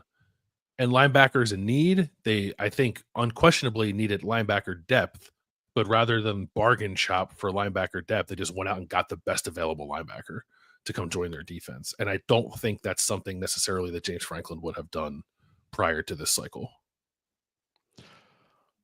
I think Trevor Pena has a chance to be as important as any portal addition for the entire 2025 college football season. Tyler Warren, the tight end last year for Penn State, played about half his snaps in the slot, 47.3%, according to PFF. Liam Clifford was kind of like the other, like the receiver who worked in the slot for them. He's primarily a slot receiver. Trevor Pena at Syracuse last year had 108 targets. That was 13th in the Power Four. So he got the ball a lot. There were only 4 players who were above him in number of targets who were a slot receiver, just like he is. He played about 80% of his snaps in the slot last year. We've seen what good slot receivers do for the Penn State offense. Mm-hmm. And I just think for Andy Kotelnicki and Drew Aller to have an experienced guy like this, who I think is dynamic and I think is reliable. When you throw him the ball, he catches it. When Trevor Pena went in the portal, I felt terrible for Syracuse, but immediately I thought he has to go to Penn State. That if this winds up that Syracuse loses this guy and he winds up going to Clemson or Miami or whatever, it's going to be like, I can't, Arizona State or something. I can't believe this. And instead, I think this has a chance to be, thank you, Syracuse, for helping get Penn State over the top for a national championship. And that is a very hyperbolic thing to say in May. I think this is an incredibly important ad. And again, you maybe could see it as desperation a little bit because Penn State always needs receivers, but they had already gotten 2 in the winter portal. And they maybe could have said, okay, that's okay. And Luke Reynolds, right? Is that the right name for the young tight end? Yeah. Like they think they're going to, like they're going to have other guys to throw the ball to, and they're going to have maybe the best backfield in the country. And they maybe have a first round pick at quarterback. Trevor Pena, is he not the perfect guy for Penn State? And that Penn State did it, that they did it, is, I think, the encapsulation of what the leveling up that Penn State is trying to do with its roster building. I just don't know, unless you're just somebody who really dislikes Drew Aller. I don't know what you look at that offense now and say like they don't have what they need, right? Like. And I guess, Penn State has tried to rebuild its receiver room on the fly via the portal before, and it hasn't worked. I don't think they've tried it quite with the profile of player they're doing it now. Like Trevor Pena, incredibly productive power conference receiver. Kyron Hudson, like less productive, but physical traits kind of off the charts. And then Devontae Ross, just like an electric G5 receiver who gave Iowa fits. And, I think there's a lot there you think is going to translate. It creates pressure, as we've acknowledged. Like it's like you have no excuses now. I don't think if you're Penn State, but it has a chance to be maybe the most complete offense that James Franklin's had. And it's not to put so much on one guy in Pena, but it felt like if you looked at what they had, because Ross and Hudson are both outside guys, you just lost that over the middle of the field reliable production that you had with Tyler Warren, and now like you just fill that hole with Trevor Pena. And it's like, okay, you're ready to go. There's a radio show that I'm on every week, and apparently they got a message, or they got an email or something that some guy sent in and said, please tell Doug Lesmerises to stop talking about Penn State like he's making me. Because of James Franklin? I think it's because that maybe a person is a Penn State fan and they think I'm like overhyping Penn State. Oh, sure. But I think they're just checking boxes here, man. And they are not the same player, but who basically had almost exactly the same stats last year in college football as slot receivers? Trevor Pena and Emeka Egbuka. And Emeka Egbuka was just a first-round pick. Trevor Pena is not going to be a first-round pick, and Emeka Egbuka is bigger and thicker and like more built for the NFL. But for what you can do, and Syracuse chucked it around like crazy last year, but for what you can do for an offense, imagine if Penn State had just added Emeka Egbuka. Right. And again, that's not but from a production standpoint, percentage of snaps in the slot, number of targets, number of receptions, catch percentage, number of yards, it's very similar. I think our audience knows how good Trevor Pena is. I just want to double down on them understanding how good Trevor Pena is and what a big deal this is for Penn State. Yeah. And I'm eager to see what it does for Drew Aller when he can drop back confidently, knowing that someone will probably be open, because that wasn't always the case the last 2 years. I think with the guys on the outside, the speed of Ross, and Pena is just sort of like savvy to operate in the middle of the field. Aller can feel pretty good that he's going to have an answer when he drops back to pass. And that's a heck of a thing for a quarterback to have. All right. You like what Utah's doing. What's your portal lesson from Utah? I love what that Utah's not hiding who it wants to be this year. Okay. Which was sort of telegraphed when they hired Jason Beck from New Mexico to be the offensive coordinator and brought Devin Dampier with him, because New Mexico had one of the best rushing offenses in the country last year.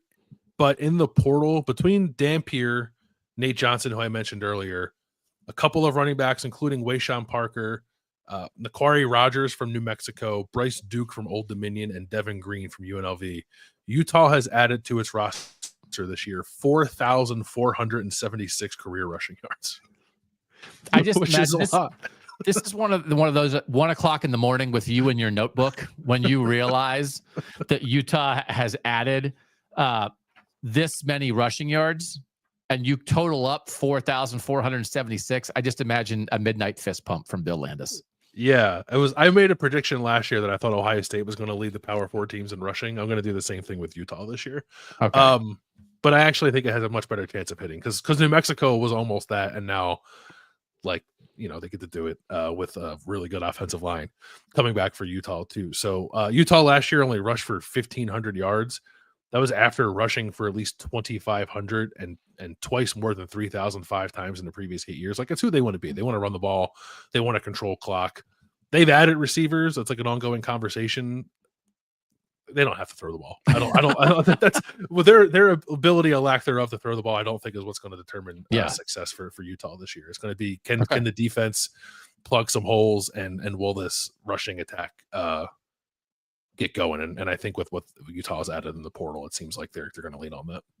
I don't know what their over under is. I would bet, again, we said buy the dip, bet the over. Every week we're going to come on here and give you one more reason to believe that Utah's going to be back. I got in your way a little bit of this quarterback conversation earlier, but you were particularly intrigued and again found multiple examples of not just looking for a quarterback thanks to the portal, but finding now and later, finding a good backup. Yeah. This is interesting. I think that we so often, and understandably so, we think of quarterback portaling specifically as like a right now proposition. Yeah. And it is, but it doesn't only have to be. And I think some of our teams kind of showed that in addition to getting ready now starters, some teams took some interesting swings on guys who could be their future. Nebraska added Marcus Davila from Purdue, who's a young quarterback. You liked them a lot. Yeah. I think we thought had things gone differently could be a pretty good future quarterback option for Purdue. And now maybe he's the heir to Dylan Raiola. He's got to wait a couple of years, but we'll see what that looks like. It's just like an interesting addition to be a backup and a guy who potentially start in the future. Wisconsin adding Danny O'Neal along with Billy Edwards. Like, I guess it could work out that Danny O'Neal just maybe ends up starting this year, but he was a freshman last year, played a lot, started as a freshman last year at San Diego State. And if he can just like marinate in the offense, back up Billy Edwards, and then take over for Wisconsin, that would steady a position that desperately needs it. And so part of it burned by their starting quarterback getting hurt the last 2 years and not quite having the guy they needed as a backup QB. Yeah. You mentioned Syracuse. They kind of did it backwards because they added Ricky Collins first and then Steve Angeli after that. But Ricky Collins has 3 years of eligibility remaining. So if Steve Angeli ends up being the starter, Ricky Collins can be the future. I am very curious if this becomes a wonderful quarterback love story of this working out perfectly, or if Ricky Collins is going to be like, I came here to play. I already sat for 2. Yeah. What are we doing here? And he's going to wind up never playing at Syracuse. I have no idea, but I'm super intrigued by that because the way you're spelling it out right now, like, hey, Ricky, like just one more year of in our system and we're going to build you up and then you could be a 2-year starter here. But we couldn't pass up Angeli. That sounds great. I don't know if it sounds realistic. Yeah, I think it could unravel, I think, quite easily. Yeah. Another one you mentioned, Dylan Lonergan at Boston College. I think we'll battle Grayson James for the starting job maybe throughout all of the season. But James only has 1 more year of eligibility left. So like if he just starts all year, then I think Bill O'Brien did a good job of finding the guy who can be BC's future and Dylan Lonergan in the portal. Another guy you, I think, liked going into last year as a backup was Donovan Leary at Illinois. Yep. He left, and Illinois replaced him with Northern Illinois starting quarterback, Ethan Hampton, who is old, has been around a while, but has 2 years of eligibility left because of some medical redshirt stuff. So he can back up Luke Altmaier this year and be a very capable backup, which I think a team in Illinois' position that wants to be a playoff contender needs. And then also take over for him in 2026 is like a 1-year bridge to whatever comes after that. I thought that was an interesting addition of like a guy from the MAC who's, he was a fine MAC quarterback, but has played a ton, so that's good. And then the last one, Donovan Leary, by the way, you know where he went? No, where'd he go? I just looked it up because I couldn't remember. Did he go down? He went to Tulane. Oh. And then Brendan Sullivan, the former Northwestern and Iowa quarterback, just transferred to Tulane. So you may have a battle between a former Illinois quarterback and a former Northwestern quarterback to go to Tulane, to be the starter at Tulane. And then part of it is, and a million things go into a million things. You have one career, one life, one opportunity to make the most of it. But if Donovan Leary winds up not being the starting quarterback at Tulane this year because they brought in Brendan Sullivan and dropped it on his head, if you're going to be a backup, you could have been the backup at Illinois and been one alien abduction away from taking over for Luke Altmaier for a team that's trying to make the playoff. It's like, sometimes I get it with these backup quarterbacks, but sometimes it's tough. Sometimes I just think like, one more year, man. If you just could have hung in one more season, it might all worked out. Yeah, it's also, I mean, it's hard to avoid the payday too. I'm sure he's getting paid more by Tulane than he was to be the backup at Illinois. All that crawfish money down there, right? That's right. And the guy who was just Tulane starting quarterback got paid like $3.5 million to be the quarterback at Duke. So maybe that's the spot to be. Can you imagine 10 years ago? I'm going to get out the fake cigarette with this. The sentence: Tulane starting quarterback just got paid $3.5 million to go to Duke. What a world, man! What a sport! What a sport. Okay. Last one in the quarterback plans is Iowa, which again, like kind of did it a bit. They added Hank Brown from Auburn. Like, oh, that's interesting. Maybe Hank Brown can save Iowa's quarterback situation. And then they got Mark Gronowski, which I think makes it a far better situation because Gronowski can play this year. Then you have Brown, who's played a decent amount at Auburn. They also added Jeremy Heklinski from Wake Forest, who's going to be a second-year quarterback. So you get two like younger quarterbacks there who can develop while Gronowski plays, and then maybe Iowa can have some sustainable quarterback play for a couple of years by adding only two teams in the North added 3 transfer quarterbacks, Iowa and Purdue. Yeah. Double checking, you're praising Iowa's quarterback situation, right? Yeah. Yes. Yeah. How about it? Well, I'm not disputing it, but it's just a reminder. Imagine if Iowa figures out quarterback. Yeah. Pretty good. We're buying a lot of dips. We are in the dip buying business in the North now. We are. I don't know what other schools, what other shows are talking about, but we're just walking around talking about look out for Washington, Iowa, and Utah, baby, because that's where it's at. That's right. That's right. Speaking of dips, this next lesson, this is less of a lesson and just something I kind of became worried about looking through some stuff. Okay. The North lost a lot of edge production. Okay. 34 Northern defensive ends generated at least 30 pressures last year, according to Pro Football Focus.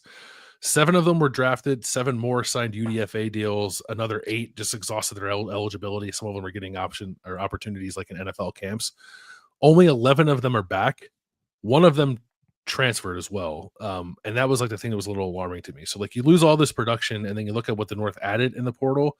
Only 4 of the top 20 edge rushers went to Northern programs. Jamori Robinson to West Virginia, Tyrese Fearby to Wisconsin from Kentucky, Mason Rieger from Louisville to Wisconsin, and Bo Atkinson from UNC to Ohio State. And it just feels like with what was lost, maybe more should have been added. And then as I was digging around further, there were 7 guys in the top 20 for the portal edge rushers who left Northern programs to go to the South. A couple of them are not of our 28, but they're still of the North. Princewell Uman-Mielen from Nebraska went to Ole Miss. James Williams from Nebraska to Florida State. Will Helt from Purdue to Clemson. Elo Madozi from Army to Georgia. Mm-hmm. Kid from South Dakota. I'm going to butcher his name. Ms. Queese Humphrey Grace from South Dakota to Kentucky. Jamari Butler from Nebraska to LSU. So Nebraska lost 2. And then Smith Vilbert from Penn State to UNC. Nebraska lost 3. Or lost 3. Sorry. Nebraska lost 3. And Smith Vilbert from Penn State to UNC was the last one. So, like it's fine. Like Ohio State, for instance, right? Like lost a ton of edge production, added 2, but also like has guys waiting in the wings. Like I don't want to be dismissive of the fact that teams can recruit and develop to make up for some of this. But I just thought it was a little alarming to lose that much edge production and then to not add a whole lot in terms of high end transfer stuff. Now I will say, and we had this discussion, we're doing the offensive lineman, like sometimes G5 guys get overlooked, and like Rutgers, for instance, added a transfer from James Madison named Eric O'Neill, who's not among the top 20 edge defenders, but was very productive at James Madison. So like there are guys or maybe like more under the radar transfers who could make up for a lot of this, but just seemed like there was a lot out and on paper, at least maybe not a ton coming in for Northern edge production in a way that got me a little nervous. Nebraska added some guys too, didn't they? I mean, because to lose 3 productive edge guys is pretty Yeah. weird.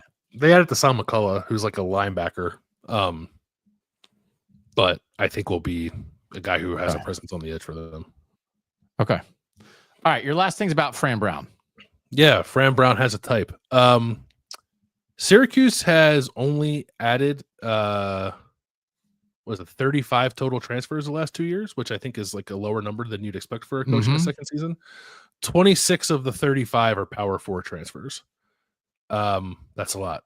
11 of those players are from the SEC, and 11 of them are former 4-star prospects, and another 3 are former 5-star prospects. So Fran Brown is shopping in the Power 4 former highly rated recruit territory, to the point where recently they have added Zach Rice, who you mentioned, who was the number 1 offensive tackle in the 2022 recruiting class, and Jonte Cook, former 5-star receiver who was at Texas, transferred to Washington and was there for like 2 days and got dismissed. And now he's going to Syracuse as a receiver. He was a number 31 overall player in the 2023 recruiting class, and a former 5-star recruit who had 16 receptions in 2 years at Texas. But Fran Brown, I think, is establishing himself as the man to come to if you are a former highly rated recruit who hasn't quite gotten it going yet in your career. Isn't it great for somebody in the North to be that? Sure.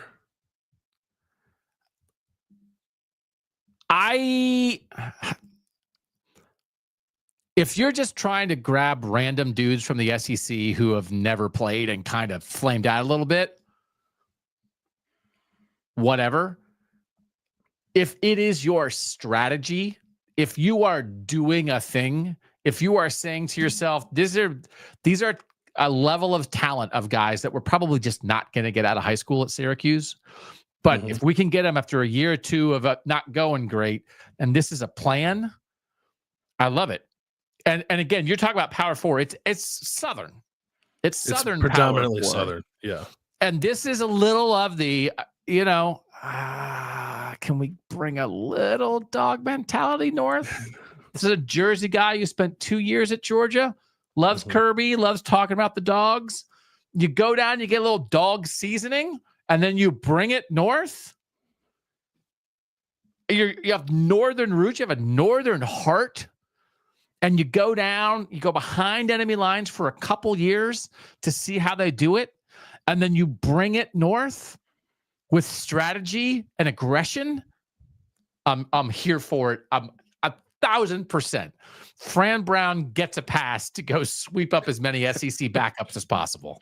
But yeah, I mean, it works. Strategy. Yeah, if you're just like, oh, I don't know. Oh, there's some guy in the portal who has been at LSU for 3 years, has played 11 snaps. Let's get him because he was at LSU. No. Strategy? Yes. And you say it's worked. It worked for him last year. We'll see. I think he's taken some bigger swings this year, like on guys like Rice and Cook. Like Kyle McCord was a 5-star guy, but like Kyle McCord was terrible at Ohio State. He wasn't quite right for Ohio State, but he was pretty good. and then he was very good at Syracuse. Like Rice just hasn't panned out, and neither has Cook. It's like let's see if he can do the same thing with these 5-star guys that he did with McCord. I'm a little skeptical of it, but I guess I see the vision. So we'll see how it goes. But in the end, as we wrap up this and get ready to talk about pizza and TV shows, again, one of our overall lessons, I think, from the portal is we want to see your vision, right? We don't want to see random quantity. We want to see a plan and a strategy. And if we see that, then we're down. And we see this here. Jackson Meeks is a good example of this. Jackson Meeks was a backup at Georgia and then was a 1,000-yard receiver at Syracuse last year, right? So again, you're talking about it's worked. Fadil Diggs played at Texas A&M, but he was like a top 200 recruit at Texas A&M and then came to Syracuse and was an incredibly productive defensive player. For that's an older guy. He had some real snaps under him in the SEC. But anyway, we're here for it. Have a plan. Don't be desperate. And there are a lot of good Northern players in the portal last year. Maybe not quite as many this year, but can make a difference. Okay, you good? You ready? Good. You feel good? Did you write stuff down in your notebook about TV shows? I have a TV show to talk about. Yeah, I kind of mentioned it already, but I have one to talk about. Yeah. So what are you watching, Bill Landis? I sort of on your well, I guess I don't know that you recommended watching the Bosch television show. You had just mentioned it to me when I talked about watching Lincoln Lawyer because you've read the books. So I started watching. It's on Amazon Prime. There's like 2 different series. It's like Bosch, and then there's a Bosch Legacy. So I'm watching the regular Bosch, which is like, it's funny. It's older. Like some of the cell phone technology and stuff in the show. Oh. I feel the same way. Like when I went back to like try to watch The Wire 20 years after it aired, it's like, this is how people used to do their job. So there's some of that in Bosch. So like I finished season 1. I'm like halfway through season 2. I think there's 7 seasons total of the original series, which is nice. It's like, I just have like something I can watch for a while. It's good. It's like it's like not, it's kind of a like police procedural, but doesn't like get lost in all of that. I thought like the guy they had as like the main bad guy in the first season, who was like some kind of serial killer, like played it really well. I did try to guess like a twist that just like was not at all what happened in the first season, which was actually good because I thought like I thought I had like figured it out 3 episodes in and was kind of mad, and then it got to the end. I was like, well, you were wrong. So thankfully that was the case. But it's good, and I don't know like I don't Titus Welliver like plays Bosch. I don't know that I've seen him in anything before. Maybe he's been like more of like a character actor and like background guy, but I don't. You watch Lost? You didn't watch Lost? I did watch Lost, but I watched Lost and I didn't love Lost, so like I forgot that he was in it. Yeah. I don't know that I'd seen him before that, but he went from like playing a huge role at the end of Lost, like in the last season, to hey, you want to be a cop? So yeah. Good. So I'm glad. I have not watched it. I think I've watched 1 episode of Bosch, but I do enjoy the book. So now we're completing the circle. I sort of recommended it, but didn't. You took the recommendation. You enjoy it, and now I'm going to take your recommendation, and I'm actually going to watch it. Yeah, and you can tell me if the books are this way. I'm someone who like I don't think I ever want to live in Los Angeles, but I like stuff. I like watching stuff that's set in LA. Oh yeah. Yeah. Everything. There are just pages in the book that are trying to explain what neighborhood this is and like what street you have to turn down to get to this park where the murder took place. Yeah. I got it. Like LA is a character. Like the city of Los Angeles is like a character in the show. Oh, I actually enjoy that guy. Yeah. That guy is just filling up pages on. I drove down from the canyon. It was a twisting road. I passed a turtle on the side of the road. I merged to the left lane, took a left at the stoplight. Then I parallel parked between, and it's one of those things when you write a book, you have to take 5 pages to describe how you get to the murder scene. Otherwise your book's only like 14 pages long. So, but it's nice. Like we come from a world where we're told to write, like to shorten everything as much as possible. It's like, oh yeah. Can I get 7 pages from description? Thank you. Yeah. All right. So a couple responses to some of our What You Watching. This is from Mearden. I keep putting off watching The Accountant because I'm not a big fan of Ben. We talked about The Accountant last week, 2018 film.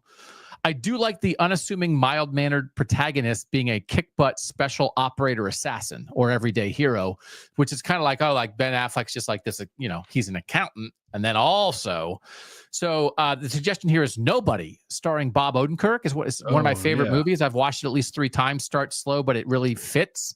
The key, pay attention, don't get distracted. Highly recommend. And Nobody 2 is coming out, just like The Accountant 2 is out. I did like Nobody. I didn't see it, but I remember at the time I do want to watch it, but when it came out, I was like, oh, I should watch that. I think I'd like it. Yeah. No, I think it's really good. Joel, wanted to address your feelings on The Accountant. It is one of my favorite movies of all time. However, I watched it with my wife and she hated it.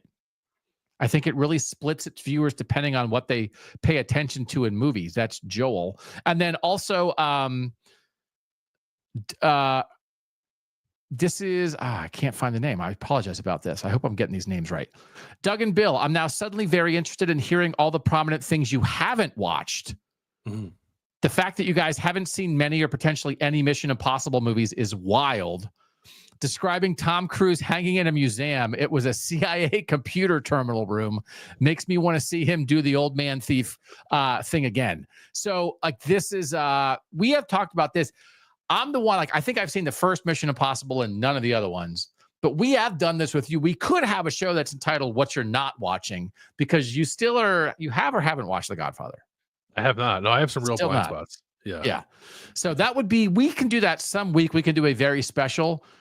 what we're not watching and list the pieces of pop culture that are our biggest blind spots.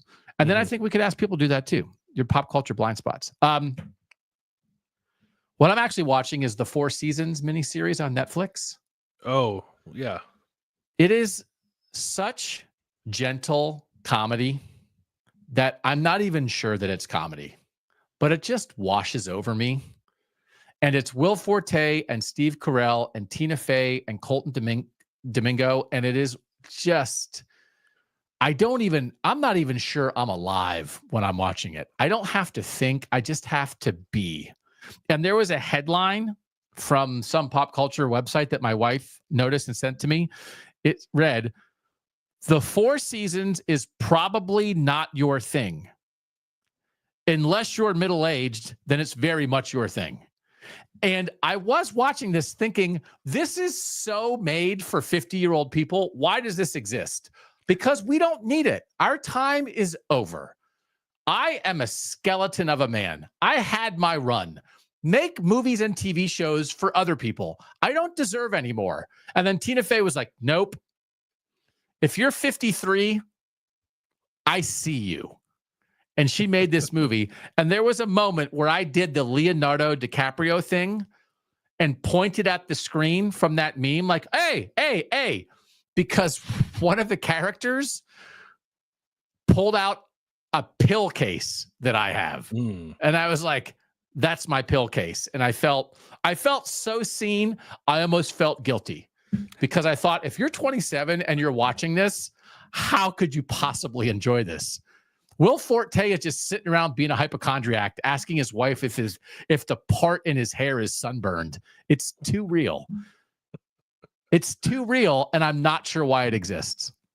For you. It exists for you. Why? I don't deserve it. Sure you do. I don't matter at all.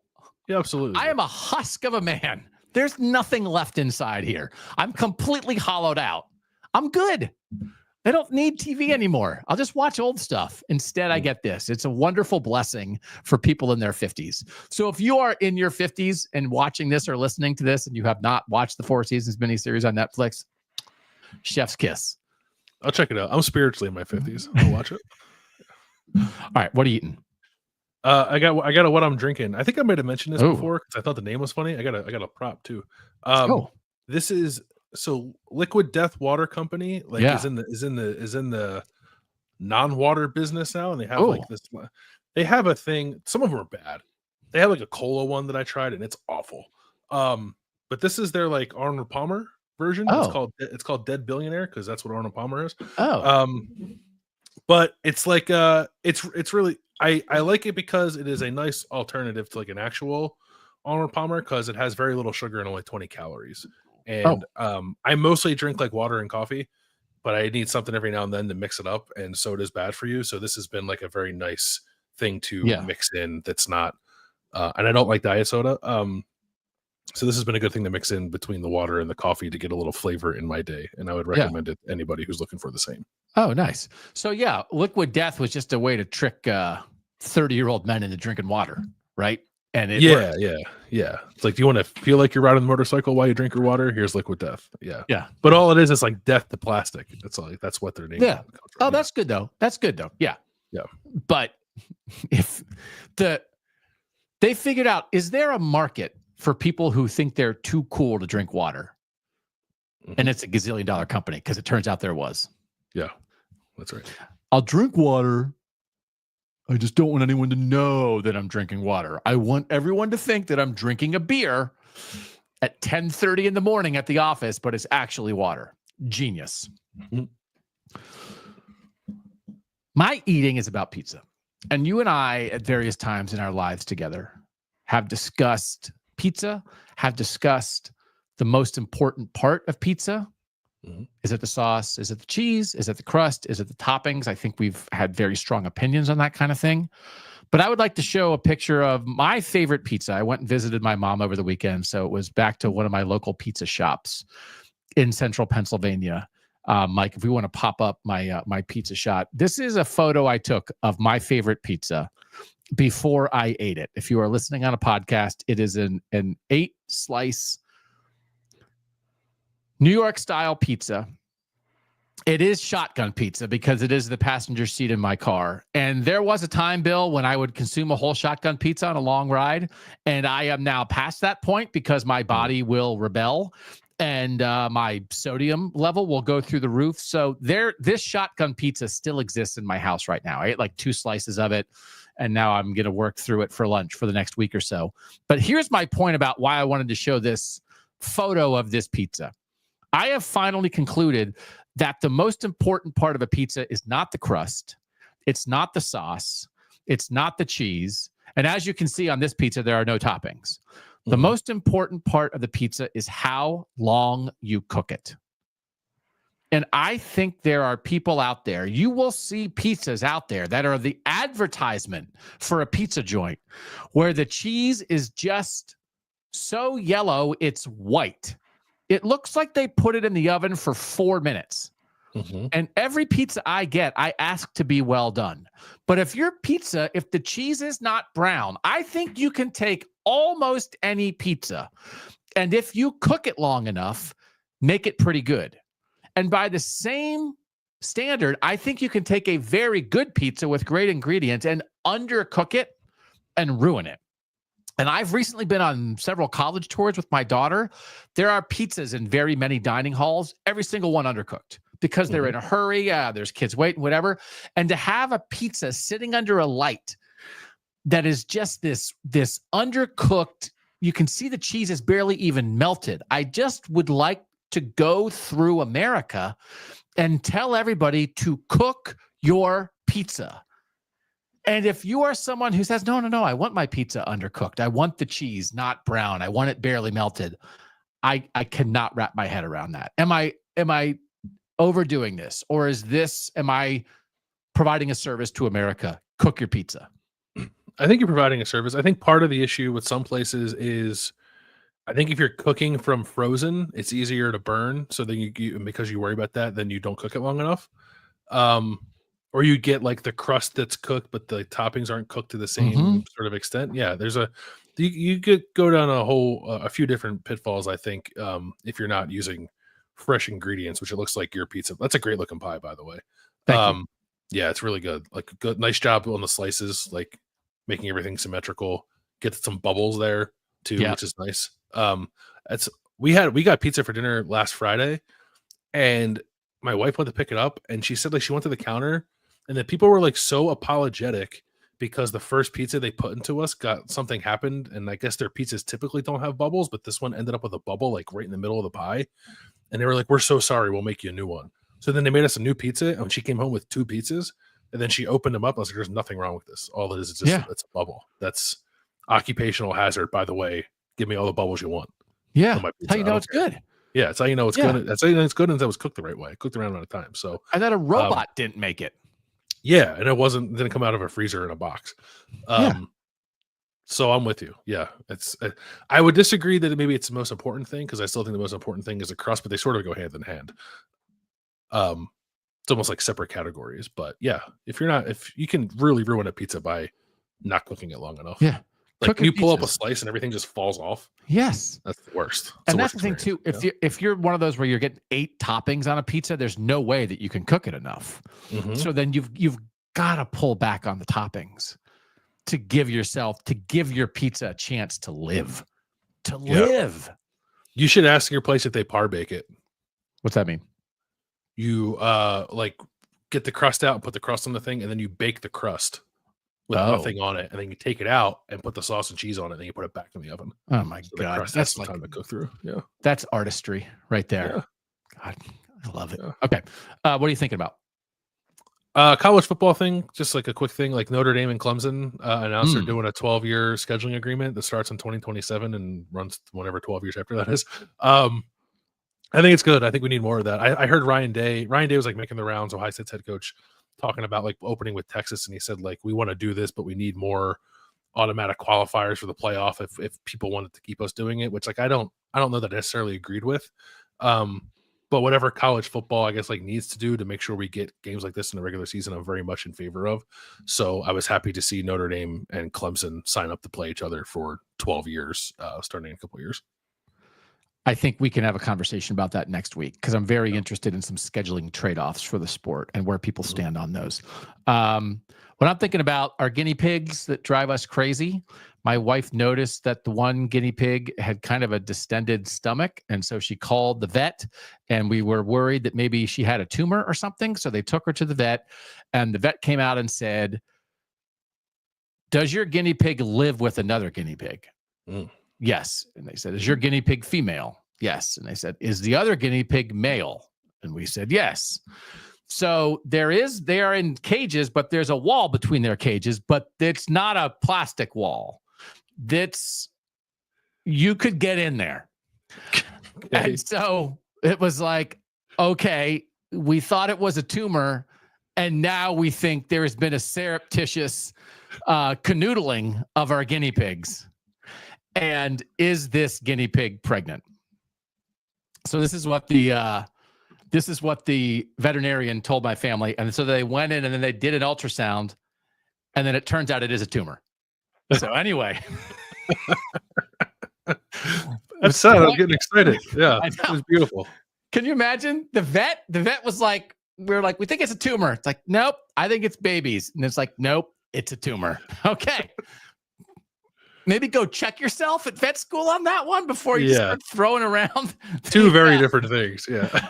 Yeah.